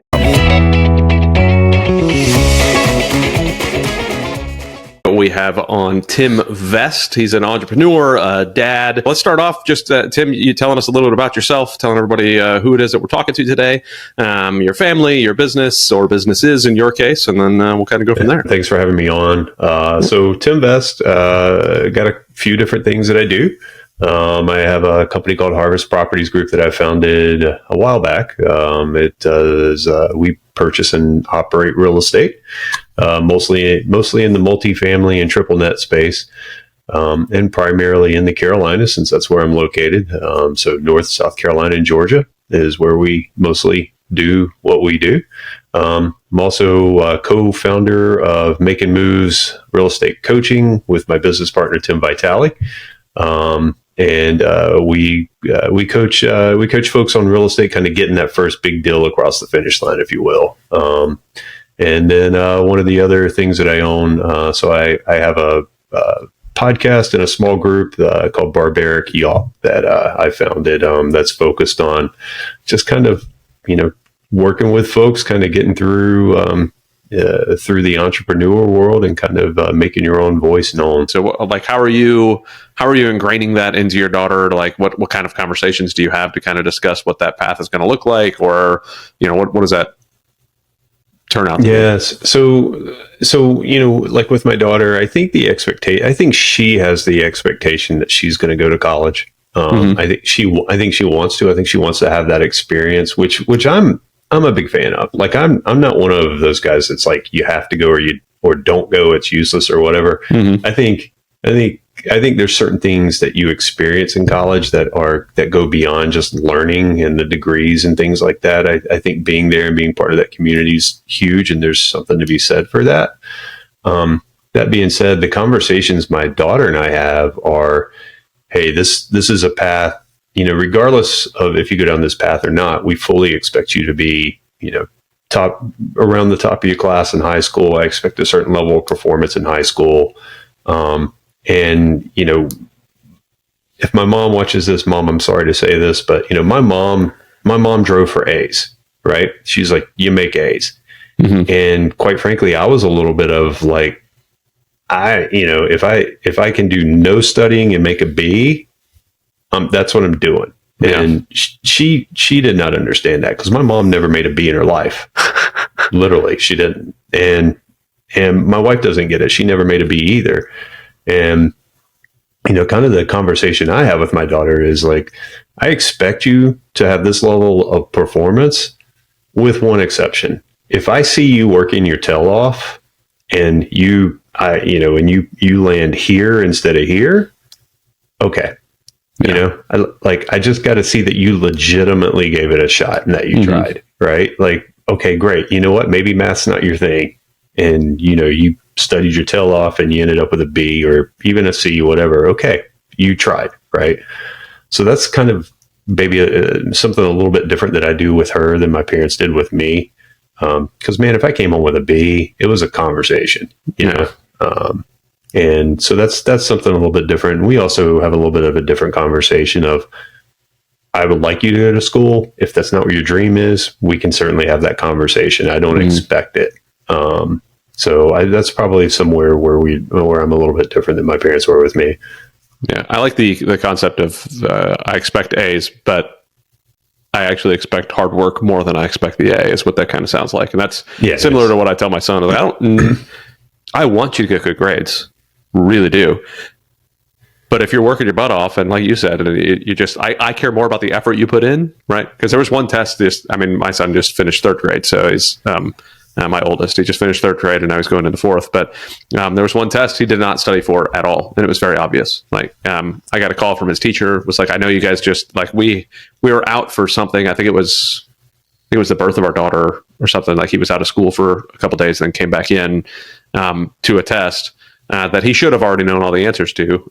But then he sits down and was like, he got like a terrible grade on it. And he was tore up about it. And it was like 30% of his grade for that quarter for that subject.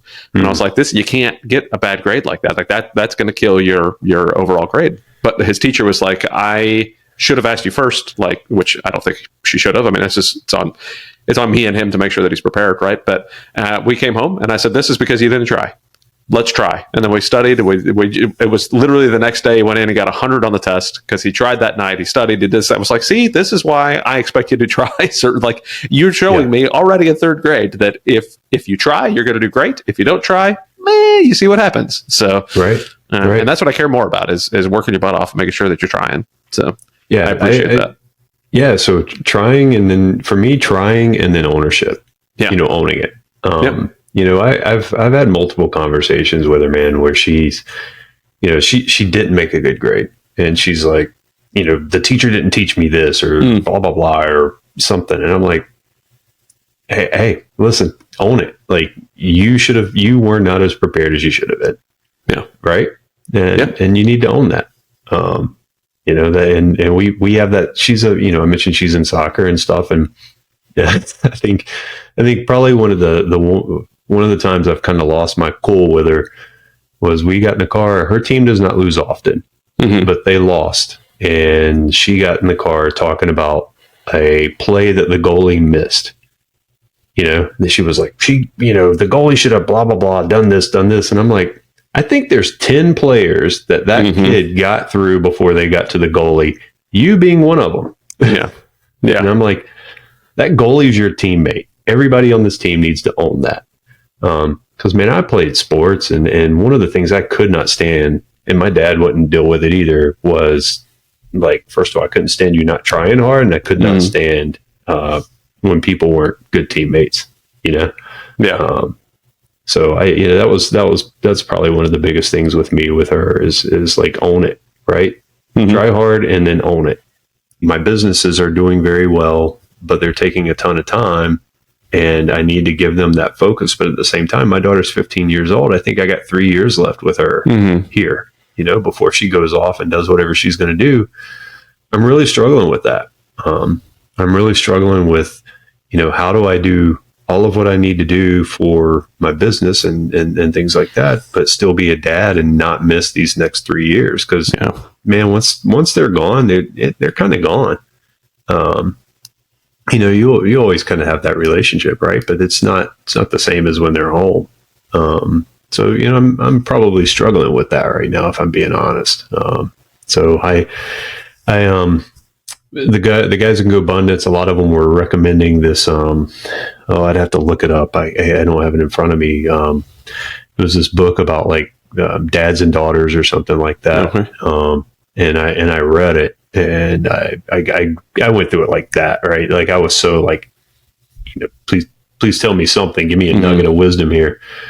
And I think I'm trying to focus on making sure that every day that I prioritize some time, right? Because one of the aha moments for me was one of the things my daughter and I, you mentioned movies. So there's two things my daughter and I really connect on right now, which is movies and sports. And, I mentioned I went to NC State, so she has an affinity for NC State, even though, that's a struggle to pull for them anyway.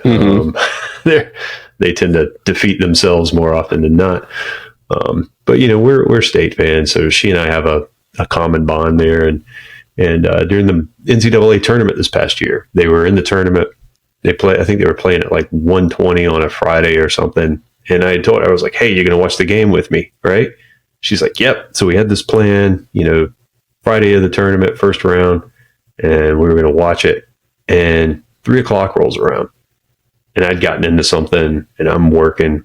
And finally at 3:00, I was like, okay, I'm going to go out and watch the game. I walk out there. She's not there.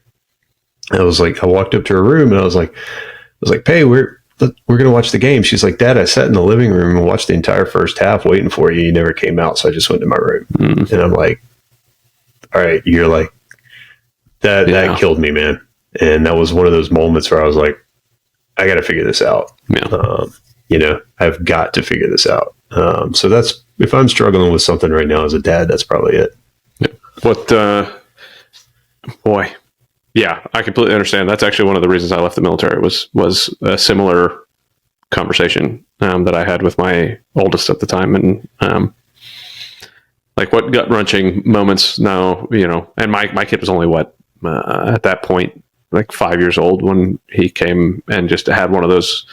I was traveling a lot, and he just came up and was crying his eyes out, "Daddy, Daddy, Daddy, don't leave again." And I was just taking the trash out, and I was like, "Well, this kid, that's all this kid knows is that I'm gone all the time, right?" And that's not optimal, And I tried very hard to make sure that, probably at the expense, honestly, of the businesses that I run, to when they come knock on the door, and I even told you before the podcast started, like, walk in. I don't care. Walk in. That's fine. Like oftentimes they'll still do a little knock and like ask if it's okay if I come in. But,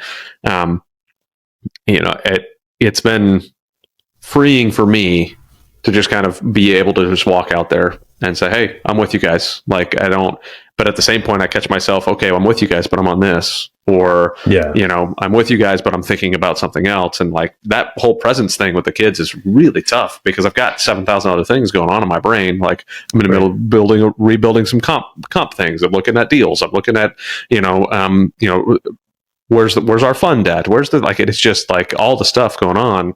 Like, how do we keep it all balanced in our brain? I don't, you know, I wish I had a magic answer for you, but just know that you're not the only one dealing with that. That's for sure. I mean, honestly, man, that helps a ton. Cause you know, I got a lot of answers for a lot of things. I still haven't figured that one out. Yeah. I do not know how to balance that, at all. Every single day is a struggle.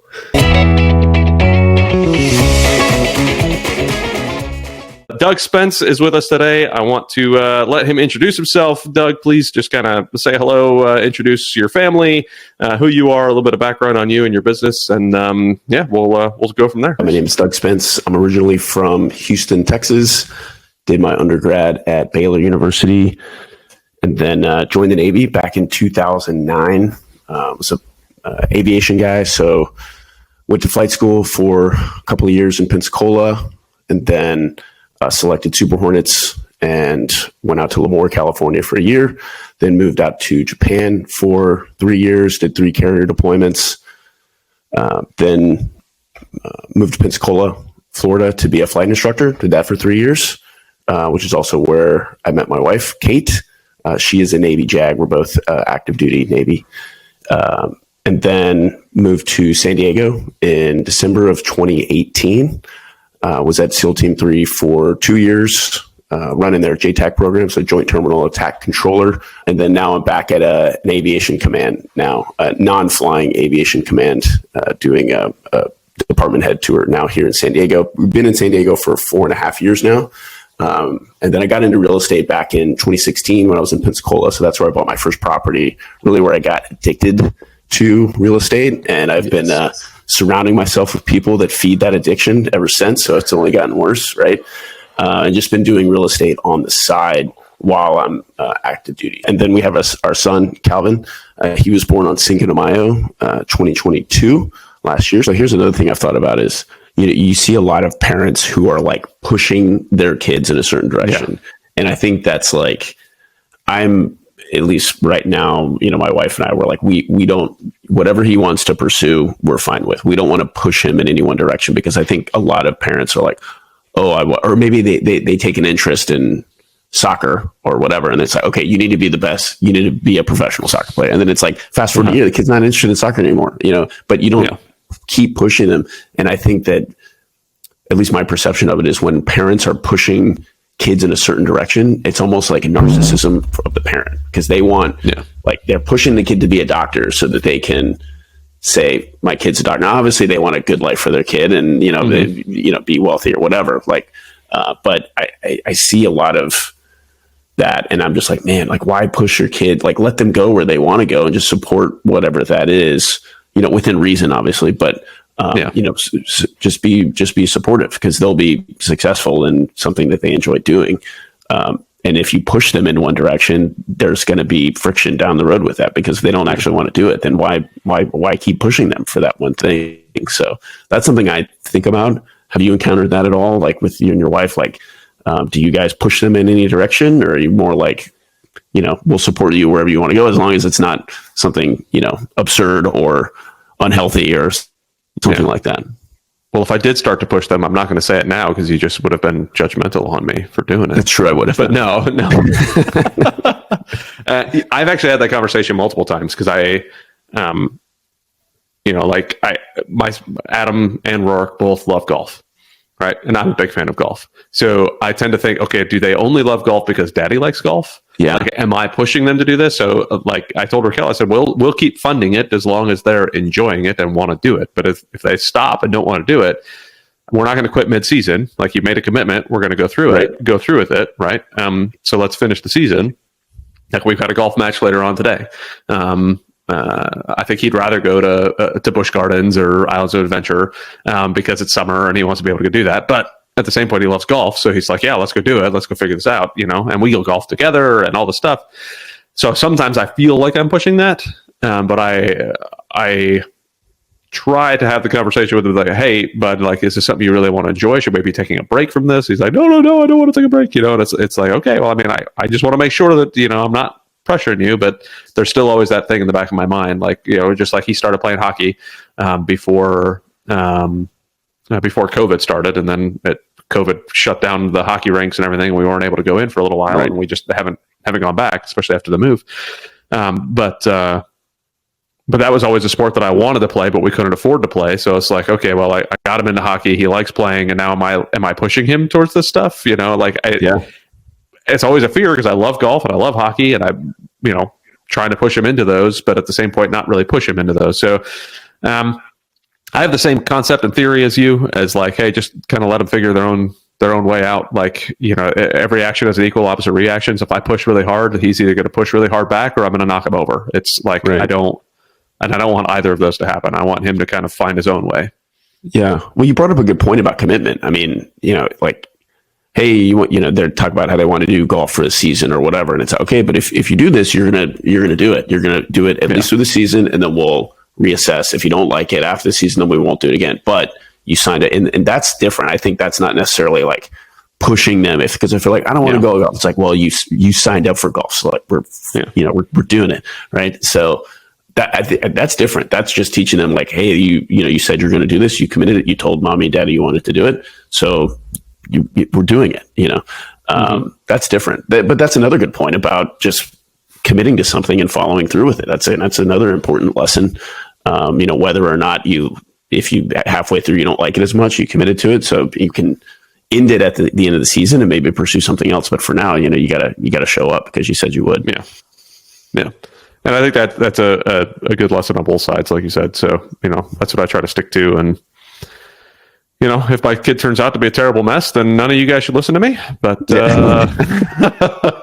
yeah, time will tell. Time will tell. Yeah, one activity, just because I did when I was younger, I did swimming, and I was really good at it. But the big deterrent for it, and there's a part of me that if our son Cal wants to swim, great. But it's like they start really early in the morning, like the swimming stuff, like super early, and then you're just there like all day long. And it's like, so, I mean, if he wants to do swimming, we'll support it. But a part of me is kind of like, if he doesn't, that's okay too. Something that's like not super inconvenient for the parents would be ideal. I'm not going to push him in that direction. Welcome to the Biz Dad podcast. Today I have a good friend of mine. We spent a solid week together doing some fun Tony Robbins event and having a great time. But he is another amazing dad to chat with, fantastic business owner. I look forward to him kind of sharing his knowledge. So Anthony, I'm going to turn it over to you. Kind of give us an introduction, who you are, your family, kind of your business, and let's roll from there. I'm a business owner. I have 2 martial arts schools and a gym. Our gym specifically works with children. I used to work with children and adults, but one of my favorite quotes is, it's easier to build strong children than to fix broken men. And that's by Frederick Douglass. And I truly believe that. And I made it my mission in life to give parents and kids the tools to know that they are enough. So hopefully, if anybody's watching this, I'm sure that you can have some good, solid takeaways. Now, some of my background is I'm a lifelong martial artist. I was an alternate for 2 Olympic Games. I was number 1 in the United States for about 10 years in the sport of Taekwondo. I run 2 martial arts schools, and we teach boxing, Krav Maga, Taekwondo, and Jiu-Jitsu, and Kali. But that's not what we really teach. What we really teach is character development. So prior to starting this podcast, we were talking about my specialty. My specialty is to work on the psychology of children, giving them the tools, the 80% between the ears, not the 20%, which is their mechanics. I made it a mission that my goal for the kids was not to compare. As well as sport is important. I have a beautiful wife who is a 4th degree black belt. She was a World University Games silver medalist in Taekwondo. We met over 20 years ago. My daughter is the youngest black belt we've ever had in our school. Uh, Obviously, by default, it's not because of nepotism, but because in the Graff family, we're about consistency, and they are not allowed to miss a day. It's more important that they are consistent, because at the end of the day, they need to have those 10,000 hours in, and they're going to realize that the difference makes of whoever it is, whether in business or whether it be in sport. I always tell my boys, my goal is to make you better men than me, right? So it's hard to make them better men than me if I don't put them in an environment that, allows that to happen. So, if I'm constantly putting them in an environment or just letting them choose their environment, then they're going to be maybe better boys than me, but certainly they're going to have a hard time being better men than me. Like that's and that's one thing I've talked about. This is a small tangent, but I was recently talking at my church, and they were asking about different life groups that we like to do, and I said I'm sick and tired of seeing 40-year-old boys walking around. Like, what happened to 40-year-old men? Why don't we have 40-year-old men? Like, we have all these boys who are just addicted to their phones and addicted to the same childish things, and not like raising their kids in a proper manner and not doing all that. Like, we need to, as business owners and entrepreneurs, oftentimes we have our own coaches. We have our own stuff where we're putting our helping feed our brain and all this stuff. But are we taking the same intent with our kids and making sure that they have the right mentors, the right coaches around them? That's part of leading as a father, as part of leading as a man, is making sure that your kids are getting the same kind of benefits that you're trying to get. Can I tell you something beautiful about you, if you don't mind? If I could blow some smoke real quick. And I'm going to show you a picture right now. Can I show you a picture? I have this in one of my parenting clinics. I don't know if you can see it. Can you see it? Yes. Right? So It's this is a father and a son, right? Now, I think that what the challenge in this picture is, there's a father and he's giving a piece of himself to his son. Yeah. But what's missing is something that you have, is that you have, if he continues to do that, he has nothing left to give unless he grows himself. And you have a beautiful skill, and it's a honed skill. I don't know how much of it is nature, but I know it's nurture, is your ability to communicate and lead. And I think as a parent, you remember this: you cannot make people do anything. I can't make you go buy a car. The only thing I can do is I can inspire you and influence you. Yeah. So as a parent, and now, how good are you at that? Because I talk to parents regularly that don't have the skill of communication, that they just they're not speaking their language, right? If you're in the 5 love languages, like I might be cleaning the house for my wife, right? And she does not receive love that way. But if I tell her she's beautiful, she'd melt, because I'm not speaking to her. And as a parent, you have to be able to, or just as a leader in general, but as a parent, you have to be able to communicate, because you have different children and they're going to speak differently. You have a kid that is going to be emotional, and you're going to have a kid that's completely logical. So if you have a kid that's emotional and you want to say the same thing that your father said, he said, show me your 5 friends, right? Yep. Show me your 5 friends and I'm your, you said that as well. But what's another way to say that? Show me your friends and I'll show you who you are. That's emotional. Yeah. So the other one is that if you want to do numbers, we do 5 friends, and statistically you're going to be this one. So are you speaking to this person in the language that they understand, right? And or you might, if you say you lie with dogs, you get fleas, right? Like whatever it may be, you got to speak to them in the manner that they understand. And I had a friend of mine. His name's Casey Bergner. He was both of him and I were alternates for 2008 Olympics. And he went around the United States teaching Olympic weightlifting. He was a part of the CrossFit boom when they were teaching Olympic weightlifting. And I go, Casey, what did you learn from going around the United States teaching all these people Olympic lifting? He said, I learned 1,000 ways to say the same thing. Yeah. And that's what coaching is. Like, can I pivot? If you're not listening, am I absorbing this? Can I teach it in a different manner?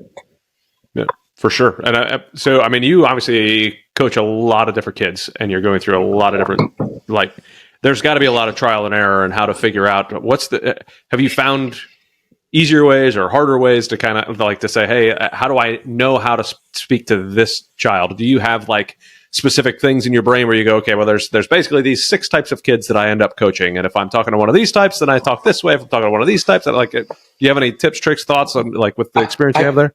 I have a lot. So let me start with number 1. which is ironically enough, and you pointed this out before we started this. Yeah. So there's two wolves on here. A friend of mine, this is his martial arts school. It's called True Martial Arts, and he put two wolves on it because it was based on the story I taught at a certification that I was giving, and it's an old Navajo story, and it goes like this. There was a young Native American boy, and he's sitting around the campfire with his grandfather. And he says, grandfather, why are some people so good and some people so bad? And the grandfather says, my grandson, inside of every person, there are two wolves. There's a good wolf and a bad wolf. The good wolf lives in peace and harmony, only takes what it needs from the land, and it thrives off of the growth and enjoyment of other people. It's a peaceful wolf. The bad wolf kills for sport. It thrives off of pain, anguish. It wants to see people hurt and pain around it. And the young Native American boy sits for a second and says, well, grandfather, I understand that there's two wolves inside of me, a good wolf and a bad wolf, and two wolves inside of you. But which wolf is stronger? And the grandfather says, whichever you feed. The one you feed the most. Yeah, that makes sense. And so I always say that, look, people make mistakes, whatever it may be. You have an 8-year-old boy, he will lie. But if you continue to lie, you're a liar. Yes. Yeah. So which wolf are you feeding? Right. And ideally this is the process. Now we have a saying in my coaching staff, the behaviors you praise are the child you raise. Mm-hmm. So let's say your kid smacks your other kid and you giggle. What did you just do? I had a positive reaction in his brain for what he just did. And I'm teaching him that that's an okay thing. He said, and you're like, no, and you're smiling, right? So what happens is we have to understand. Now, I'll give you the fundamental example of this. When your kid falls, because we always say this, I'm going to jump off topic for a second. What's the number? If you could pick one trait for your daughter and your boys, one character trait for them, what would it be? Boy, that's a tough one. Just quickly, off the top of your brain. The top of my brain was affected by what you just said, which resilience comes to my brain from what you just said. Stop. Right? Time out. That's okay. So maybe I did a power suggestion in there, right? But resilience is our number one.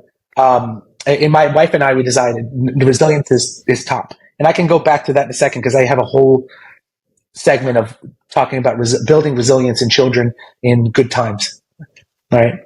And so your kid falls down, and what is the typical reaction is, oh, poor baby, come here, let me kiss it. So when your kid falls down and you kiss it, what do they understand? That martyrdom equals hugs and love. Mm-hmm. Yes. So then your kid falls for no reason, and they want to kiss. Yeah. And it's your instinct to go, I'm just going to take care of my kid. But doing that's not necessarily going to build the kind of kid that you want, because you're not praising the behavior you want. So what we do is we actually have a system. In my school, it's a little bit different, but my kid falls down. I don't say, are you okay? I go, you're okay. I go, thanks for being tough. You're a graph. You're the toughest kid I know. Awesome job. Yeah. And then now my kids, they'll get hit by a bat and they'll limp it off because we've kind of fed this. And why do we want resilience as is so important for us? Because tragedy is inevitable. Bad things are going to happen to our kids, and I want them to be able to bounce back and not crumble. And I think that's the greatest skill we could teach them, because we're just priming them for life, right? Yeah, for sure. I go by this quote. I actually have it here because I always forget it. It's so hard times create strong men. Strong men create good times. Good times create weak men, and weak men create hard times. Yep. So what does that mean? Obviously, we're in good times right now. So what does that mean? My child's going to be weak. So what I have to do is consciously understand the behaviors I'm feeding, but not only that, but also, this is the top tier advice right now. Self-esteem in children is built from doing difficult things. Mm-hmm. I get you. If you turn the camera and you pointed at all the things that you have displayed over there, besides the things that bring you love, they are the hardest things that you've ever been through in your life. Some of them because you are proud of the things that you had to overcome, right? Whether it be the military, I see flying is fun. Flying a plane is fun. Yes, these you are proud of the things that are difficult. Nobody brags about how cush their life was. So how do we make our kids? How do we build self-esteem in our kids in a time where everything can be easy? We create artificial challenges for them, For sure. whether it be sport or you just do hard things. Like people ask me, like they think it's borderline abuse that my daughter is running 5Ks, by the time, and I'm like, or making phenomenal. her, yeah. And I go, and exactly, because what happens is, what's next? How do I build her self-esteem? How do my son can do front flips and break boards because I'm constantly pushing them to be the best version of themselves. I'm not greedy and trying to make them do a front flip the first day, So, but I understand that they're like the one thing that we are in the Graf household is consistent, and we're consistent not only in that, but also in the things that we feed. Like we understand that to the core that the behavior I feed will grow. So For sure.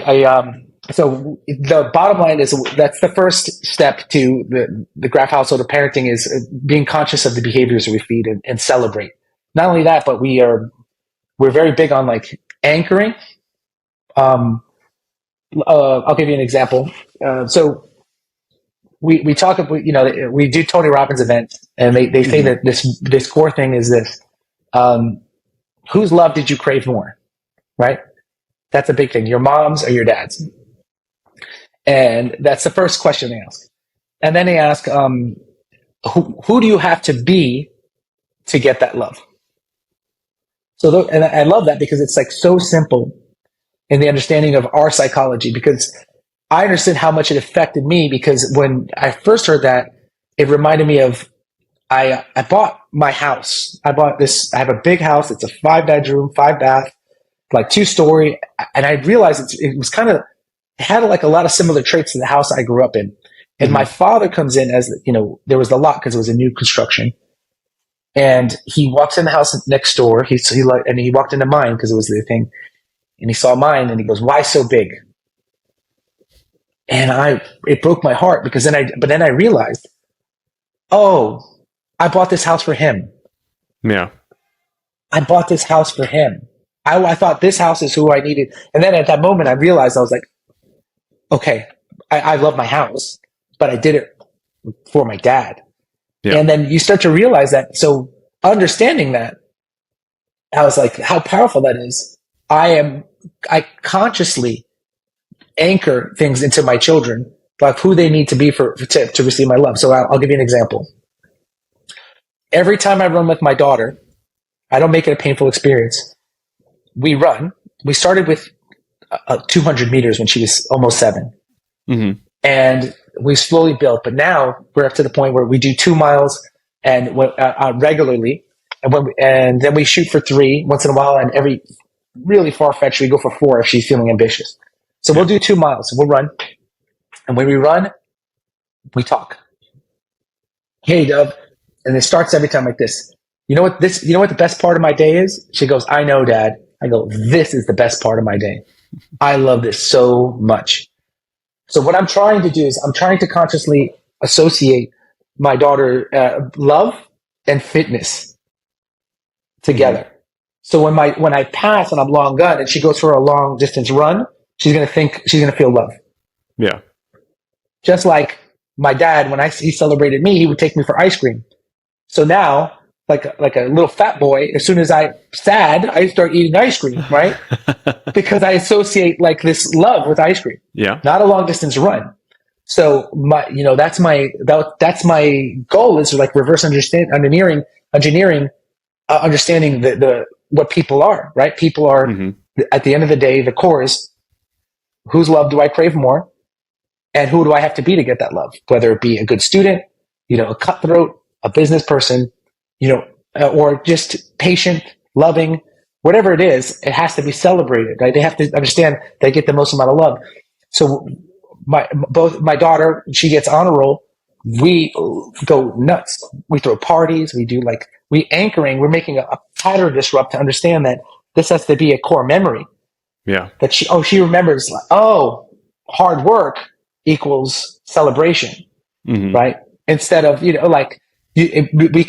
people unconscious, if you're not conscious of it, it's just going to end up being all your bad behaviors anyway.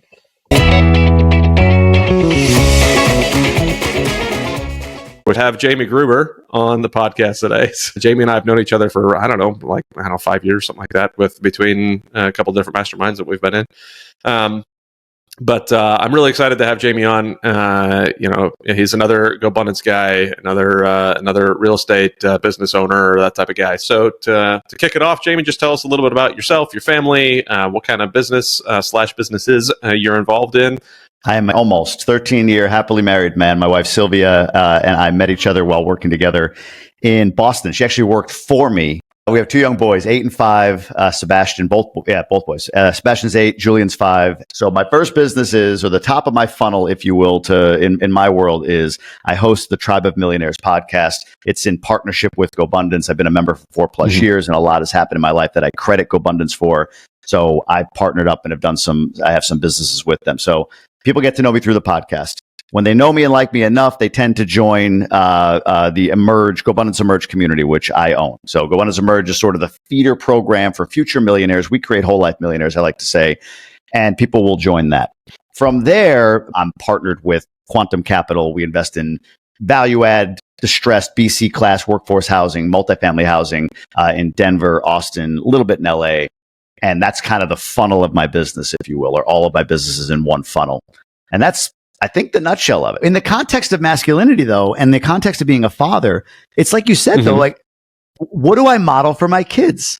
John F. Kennedy, Robert Kennedy went out and said what they believed. They died because people didn't agree with them. Like, that is, in some ways, the pinnacle of masculinity, of being a strong father figure. It's tragic, but Martin Luther King, right? It's tragic, but these are men. I mean, those are, their lineage understands the sacrifice and how strong of men they were. You could see it. There's how many of the King lineage do you see on news channels that still carry his message from the decades ago, right? That's how strong a movement he created as a man. It got him killed. But how do we not represent our positions? And for what? Adam, look, you are already canceled by a portion of the population. Yeah. You're already canceled. So the fear of the rest of the population canceling you, it's ridiculous. We're all already canceled by somebody. So may as well lean into what you want and who you are as opposed to. Exactly. Yeah. Exactly. Darn right. And it represents the right version of you for your kids. Yeah. And honestly, the right version of me for me, right? Because I mean, it doesn't help to keep your mouth shut. I kept my mouth shut on the military side for a long time too, and it didn't help anything. And finally, I was true to myself, started opening my mouth to my leadership and saying what needed to be said. And I didn't stick around long enough to find out whether or not it made a difference. But at the same point, it made me feel better because at least I was saying what I thought was going to make things better for my troops, for people around me, for those who come after me, like all this stuff. Like it doesn't, it's helping nobody to keep your mouth shut. But it also helps nobody to shut other people out of what they want to say, right? So the conversation needs to happen. I mean, even if which I don't, disagreed with you on this stuff, I would be willing to bet you would be willing to hear the conversation from the other side and have a debate and go back and forth, and not complete, like the whole portion of the whole cancel thing boggles my mind to begin with. Like you're already saying, like what that is kind of saying is I don't have the ability to fight you or back this up with facts, so I'm just going to cancel you. I'm going to shut you up because I don't have the articulation to be able to explain my side anyway. So you just don't even deserve to be on a platform. You don't deserve to be listened to. You don't. It just no. Like there needs to be conversation and healthy debate. And, but it permeates. So I think cancel started around the woke movement, right? So woke people wanted to drown out all the voices that they didn't agree with because they need to be. It's a kind of the irony of like you need to be tolerant like me. Like okay, well you don't hear it, I guess, but whatever. But then unfortunately, the other side of wokeism wants to then cancel. Like you're seeing it now with Bud Light, right? Like I'll be honest, my position is that I don't want to buy Bud Light either because of what. It wasn't even, and again, it wasn't even I'm not a beer drinker. I don't like beer. But it wasn't even about sending a can to the person. I forget the name, but Dylan Mulvaney. Dylan, there you go. Wasn't about the can. It was the marketing exec coming out and saying after that, well, look, all these frat boy, whatever, like essentially saying all of you that have made this company what it is, we don't want you. That's the backlash. That's the backlash. But there is something in me that says, well, look, I'm not a cancel culture guy. I don't believe in it. Are we doing that on the other side of it? But if I'm being completely honest, I agree with it. I agree with like, and you know what? Actually, as I say, talk through it, like it's not cancel. It's not saying they can't exist. It's just that you're not going to get my money. That's all. Like you exist. Go ahead. Exist for who you want to exist for. You're just not going to get my money. So there you go. I worked my way through it.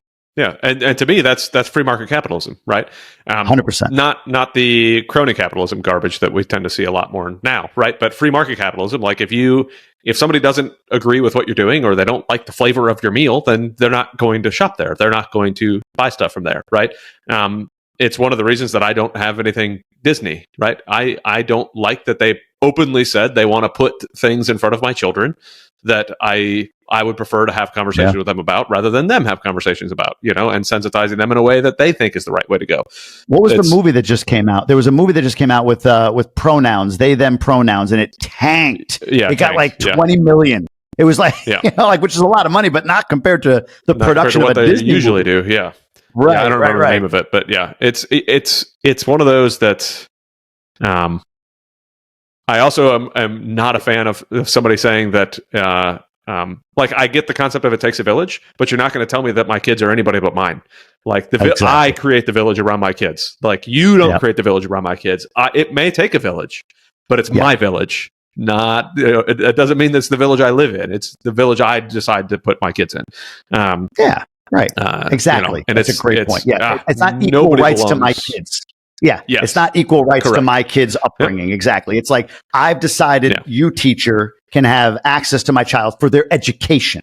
That's the village, not for your activism, but for education. And I've decided that I'm going to live here because this police department, or I'm going to bring my kids to this karate studio, right? Like that's my village. I created the village around me, but I've assigned roles to each of these folks to outsource a skill or something for my kids to benefit from. It ain't, hey, just like your parents, I can say what I want to you and I can make you believe what I want. Yeah. Like the idea of these laws trying to be passed about, you don't have to tell your parents if you have a gender identity issue and you're 9. And the teacher holds the right to say, ooh, I can't say anything out of privacy. Are you crazy? That's my kid. But yet you have to ask my permission to take my kid to the zoo, right? Like you have to ask my permission to take them to the zoo, but you have no problem being able to hide that type of stuff. No, I'll bring it. It just boggles my mind. No, it's my kid. But all of this stuff, like I feel like we're like you and me are just chatting tangent, like when we met on the flight out of Detroit that time, randomly, same seat, same row, right? It's like right row next to each other, same flight. Yeah, it was funny.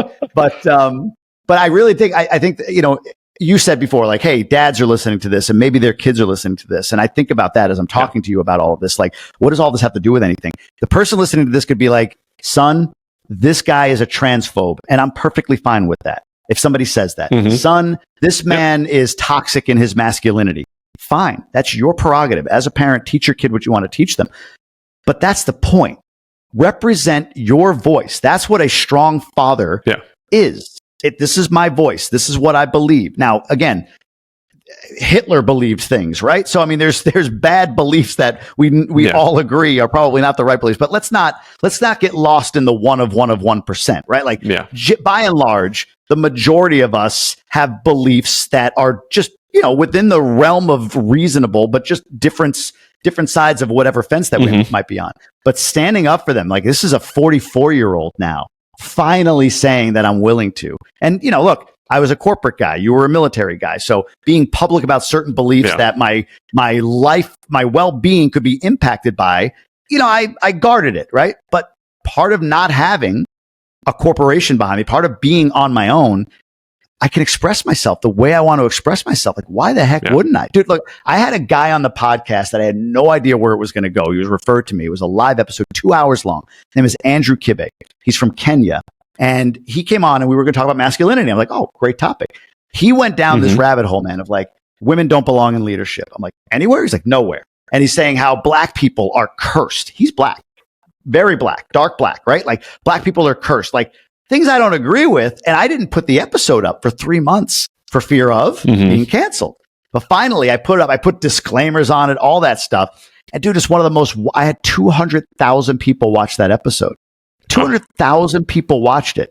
And if you go through the comments, there is civil discourse going on between people.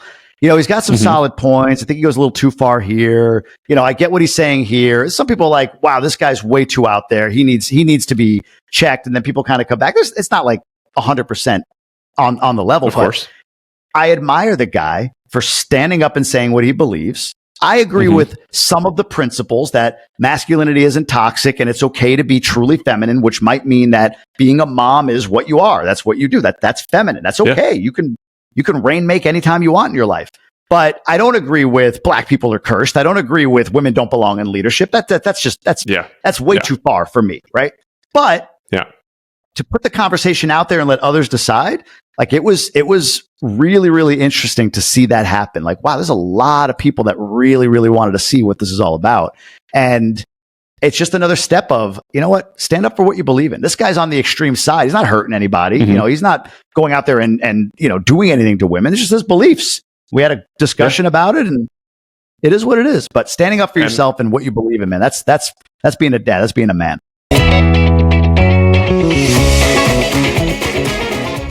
I have a fellow veteran, father, real estate investor, business minded guy. I'm really looking forward to getting to know Stu a little bit better.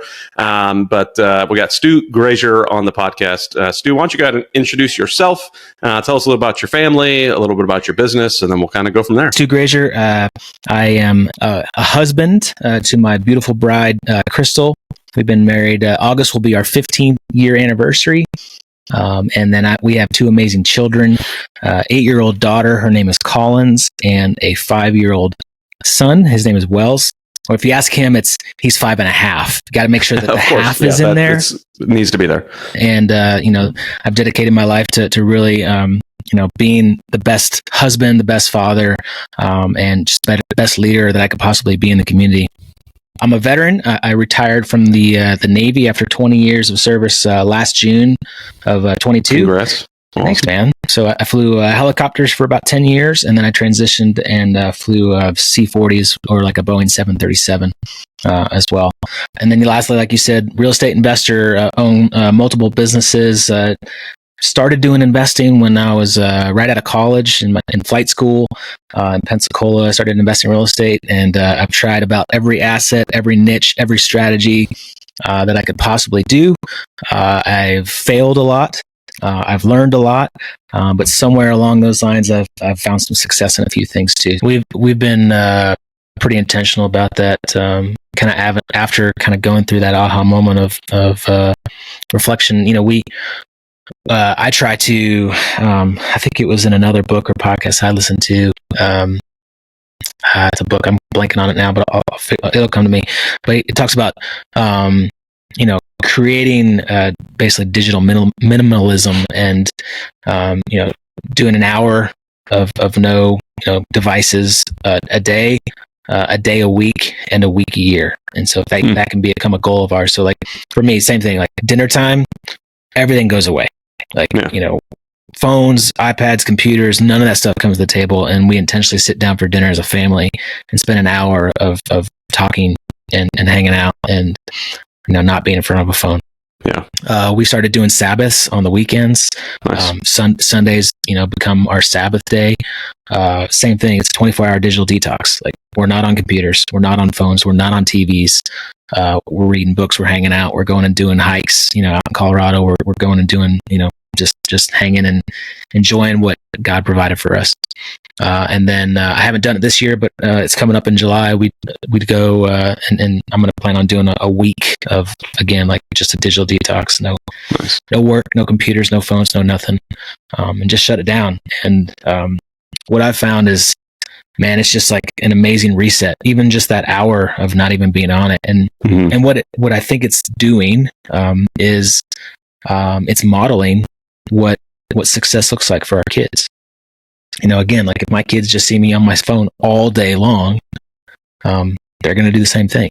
Yeah. And, so it's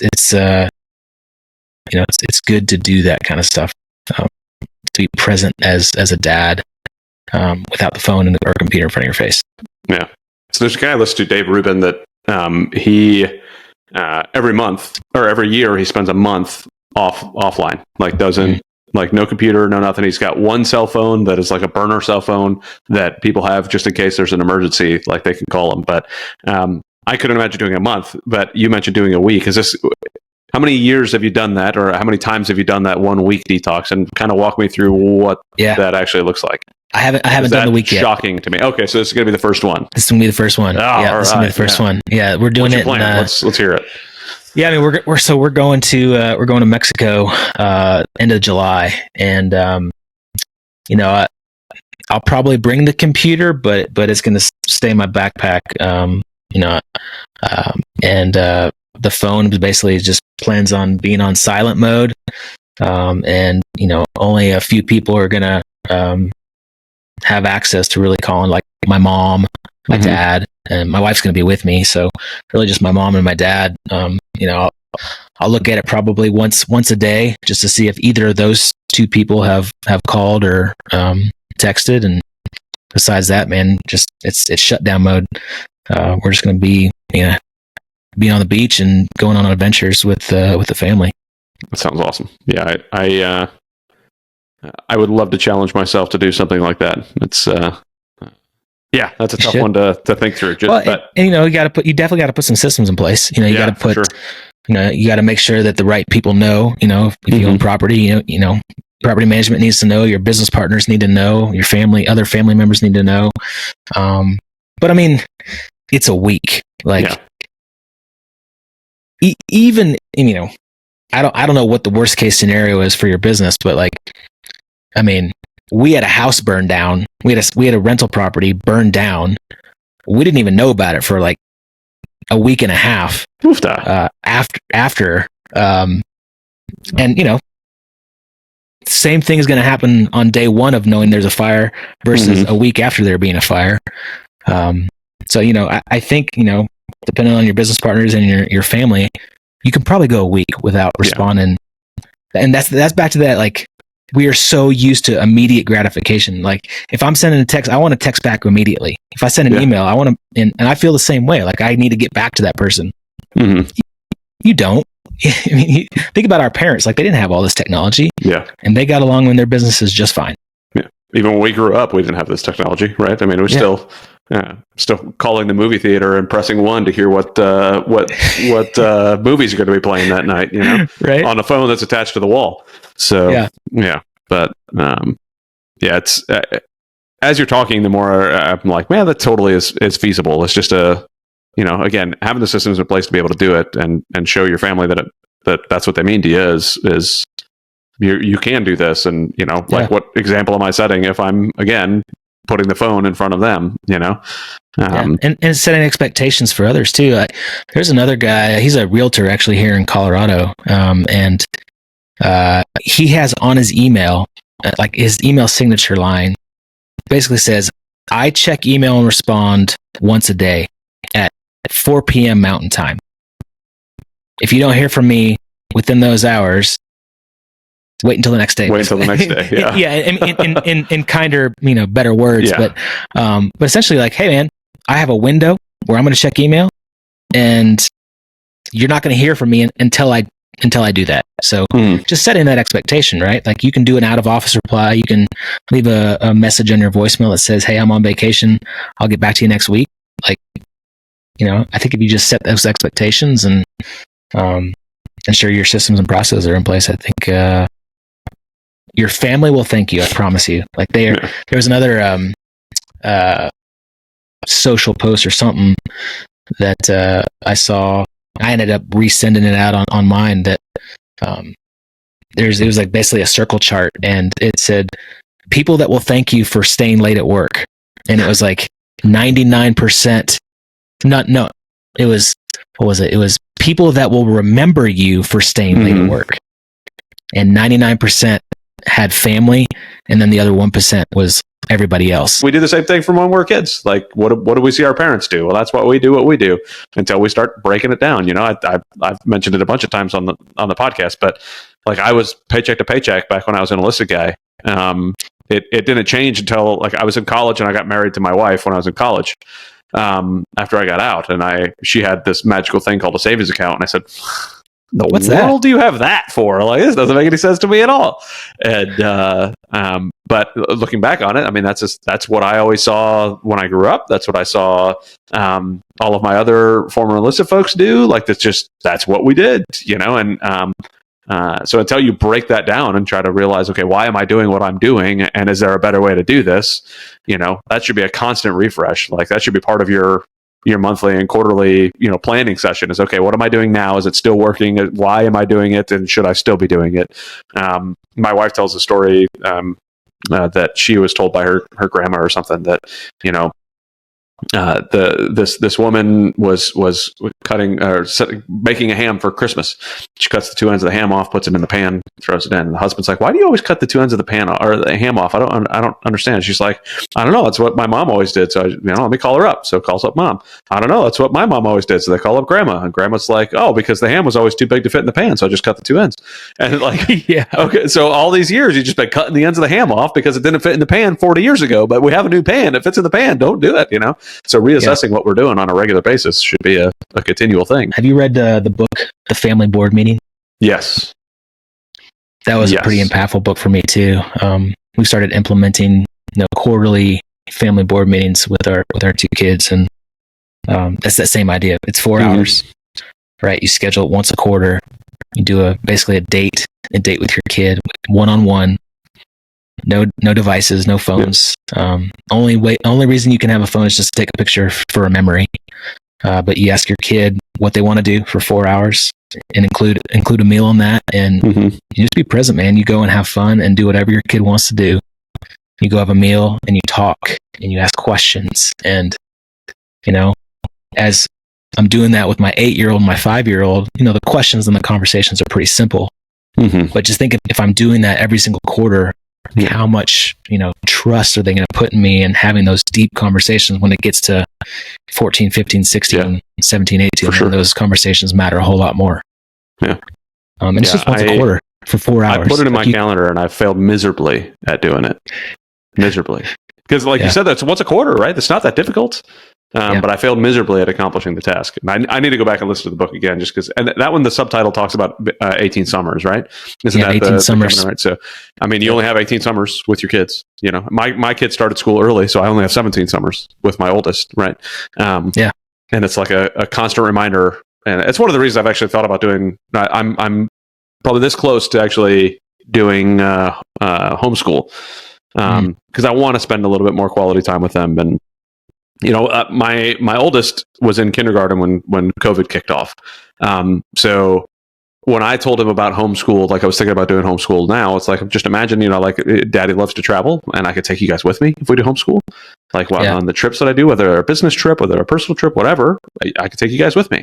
And the money I save, because they both go to private school, the money I save could go towards those trips that you go with me, and extra trips and all the stuff, right? So, but he remembers COVID of watching videos, and he was like, "Daddy, if I do homeschool, am I going to have to watch all these videos again for school?" Because that's what we had to do at the beginning. They gave us all of these recorded videos to be able to watch all the stuff, and he's staring at a computer screen for 4 or 5 hours a day in kindergarten, for 4 hours a day. I'm trying to train my kid not to be obsessed with screens, and you're forcing me to put him in front of screens, right? And I was like, "No, buddy." He's like, "Well, who'd be my teacher?" I said, "I'd be your teacher.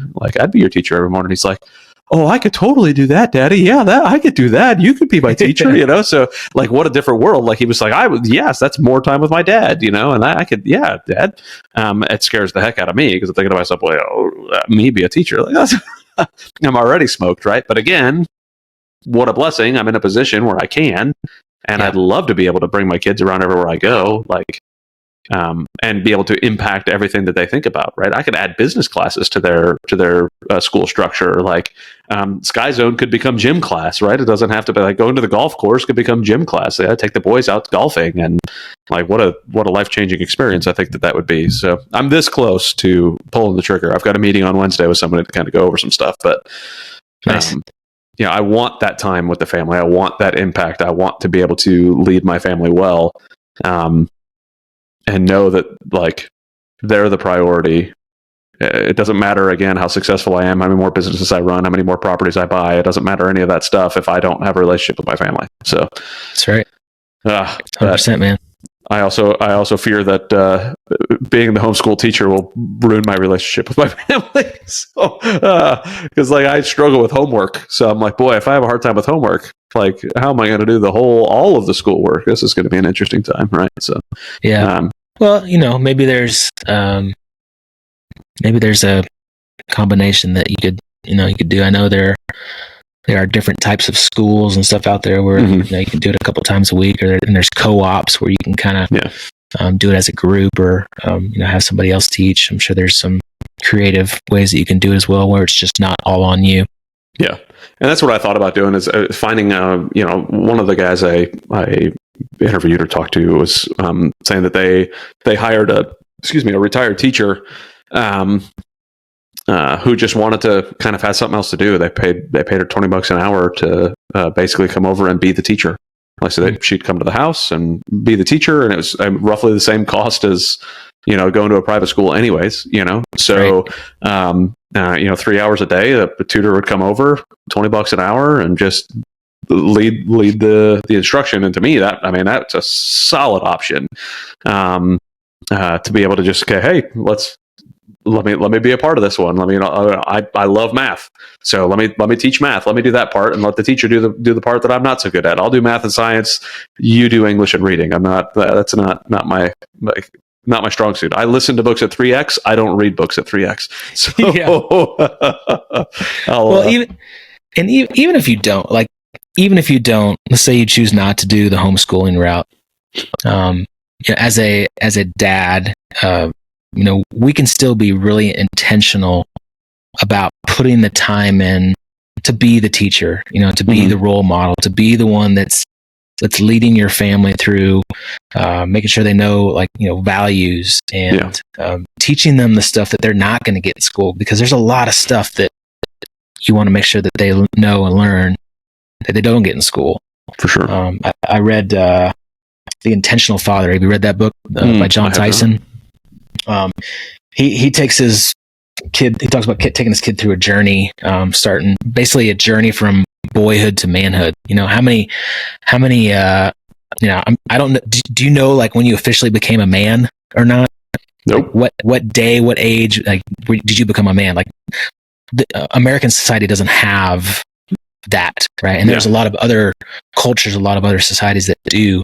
So he talks about taking your son through a journey to become a man, and there's a day in time where he becomes from a boy to a man, and it's a 5-year journey. He starts at age 13, and he talks about that through his book. And it was a daily thing, man. He would get up early in the morning, and he would go through Bible verses, and he would talk about values, and he would talk about lessons learned, and all these things that they're not going to learn in school. And weekends, they would go do trips, and they would go do hard hikes, and go he would teach him all the things that he wants his son to know and learn, to when that day comes. And they have a ritual.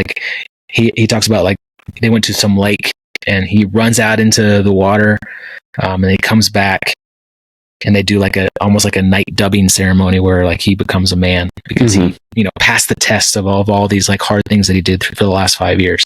It's a really cool idea and a really cool thought. And my kid's not there yet, but when he is, I plan on kind of doing something similar to that.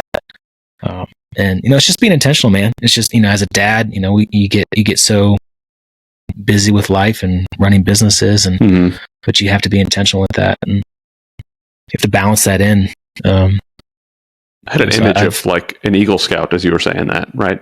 You're going through all the stuff as a Boy Scout, and all the Eagle Scouts I know, they remember when they became an Eagle Scout, right? Because that was it was a journey that they went down. I appreciate that thought process. I'll try to listen to that one on 1X instead of 3X, and there you go. See what I can do. I like it, man. You said, how old's your boy? You said he was 8.5? 8. Yeah, 8.5. Yeah. 8.5. You got to get the half in Yes, the half. I forgot it. Yes. there. Yeah. I mean, so you have some time too, but yeah, I mean, it doesn't have to start now with boyhood to manhood, and we started trying to do like family meetings. We have a once a week family meeting on Sundays, where, we talk about a value. We talk about honesty or love or like whatever the value is, and we hit on it for a week at a time, or we go for a month at a time, and we talk about examples of how'd you show love this week, and we talk about it as a family, and then we vote on who gets like the love award for the week. And my wife makes it like a little love, like she just takes a piece of paper and like draws a heart on it and says love, and it's the award for the week, right? And maybe get like a sucker or something like that, or an ice cream or something, but like we all vote on who gets the love award for the week. And so like just something like that, right? It's an hour on a Sunday where you have a family meeting and you're just talking about a value, and just being intentional about, again, being present, man. So, AJ, why don't you go ahead and introduce yourself? Tell us about your family and your business, and then we'll kind of go from there. Yeah, so I'm a 38-year-old young man from northern Wisconsin, currently living in Nashville, Tennessee, with my wife of 7 years, I think, so this September. Hopefully she's not listening and go, yeah. Well, I met her 10 years ago. It's our 10-year anniversary of meeting. We have a year-and-a-half-year-old daughter, year and a half old. That's the one. Who we lived in LA for 10 years, and she was born in LA, and then we moved to Nashville, and living happily in Nashville, beautiful area.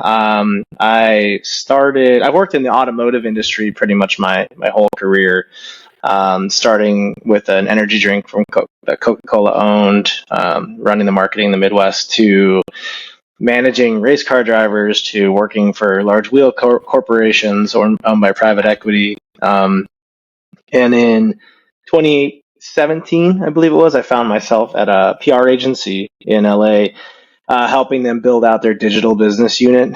Basically, how can we, leverage new capabilities to get additional funds out of clients, digital advertising and whatnot. So I built that for a year, and at the end of the year, some other things happened. 2018, I started Wild Lives Media. Today, we have, between a team in the US and a team in Canada, we have about 14, 15 employees, 26, 27 clients or so. We'll do about $1.5 million this year in revenue for ourselves, and probably 30 to 40 million for clients anyways, client revenue. So, yeah, it's been a wild ride for sure. Most of the growth came in November, December, January of this last year, 22 to 23. Things just really exploded. Tell me kind of, looking at the business and looking at being a dad, like how do you correlate the two? If you do correlate the two at all, like have you noticed things that you're doing inside your business that you're like, boy, this, it really correlates to changing diapers, or, maybe changing diapers really correlates to doing something in your business. Like, have you made any of those connections at all yet? I think probably the biggest thing just off the top of my head would be allowing a certain level of autonomy, of failure, right? Like giving them proverbial rope or whatever, right? So with my child, I have to stop myself from like trying to like hover and be like, no, do this. So it's similar to the business. Is I like to hire and put aces in their places is what, I like to have very specific specialists for very specific things. And with that, it's been a learning process to like just let them do their thing, right? And I very much so believe in performance objectives and checking in and reviews and whatnot, and like performance improvement plans when necessary. But really, it is letting them perform at the level that the expectation they know to perform. Same with the child. Like, hopefully, I need to let her find her faults and tumbles and whatnot to be able to grow. And it's same with the employees.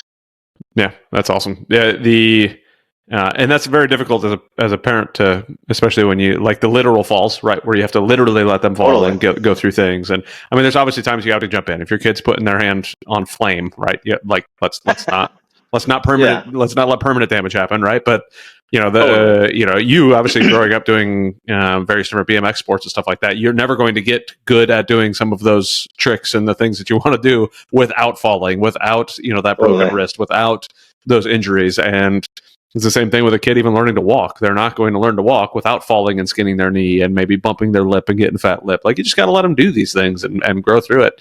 If we put our kid in a bubble, it's not going to be it's not going to be beneficial, right? And the same thing, with your employees, you got to give them the freedom to go and figure out how to do it. And if they make a mistake, that's fine. Let's talk about the mistake. And if we have to put in, like you said, a performance improvement plan, then we do that, But for the most part, I hired you for a reason. I've got you in the seat you're in for a reason. And if you're not in the seat for a reason, then I need to reassess why the heck you're my employee anyways, So totally. Not that I can reassess why my kid's my kid. That's I'm stuck with them for a long time right now. Yeah, and I think too, like, that's something I pride myself in as a business owner, and just before that, even just as an employee, is like I like to move fast and learn from mistakes faster, right?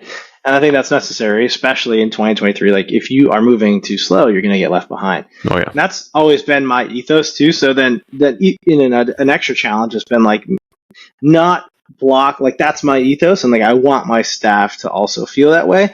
But I have found myself in the past, like, kind of like wanting to like slow them down a little bit to make sure that things are done right. So that's been a challenge for me as well. Is like letting them move fast and fail fast, and have to, but very quickly fix those problems. Yeah. And we learn from them and we move on. But the other thing is, I really do believe in like mistakes making you who you are.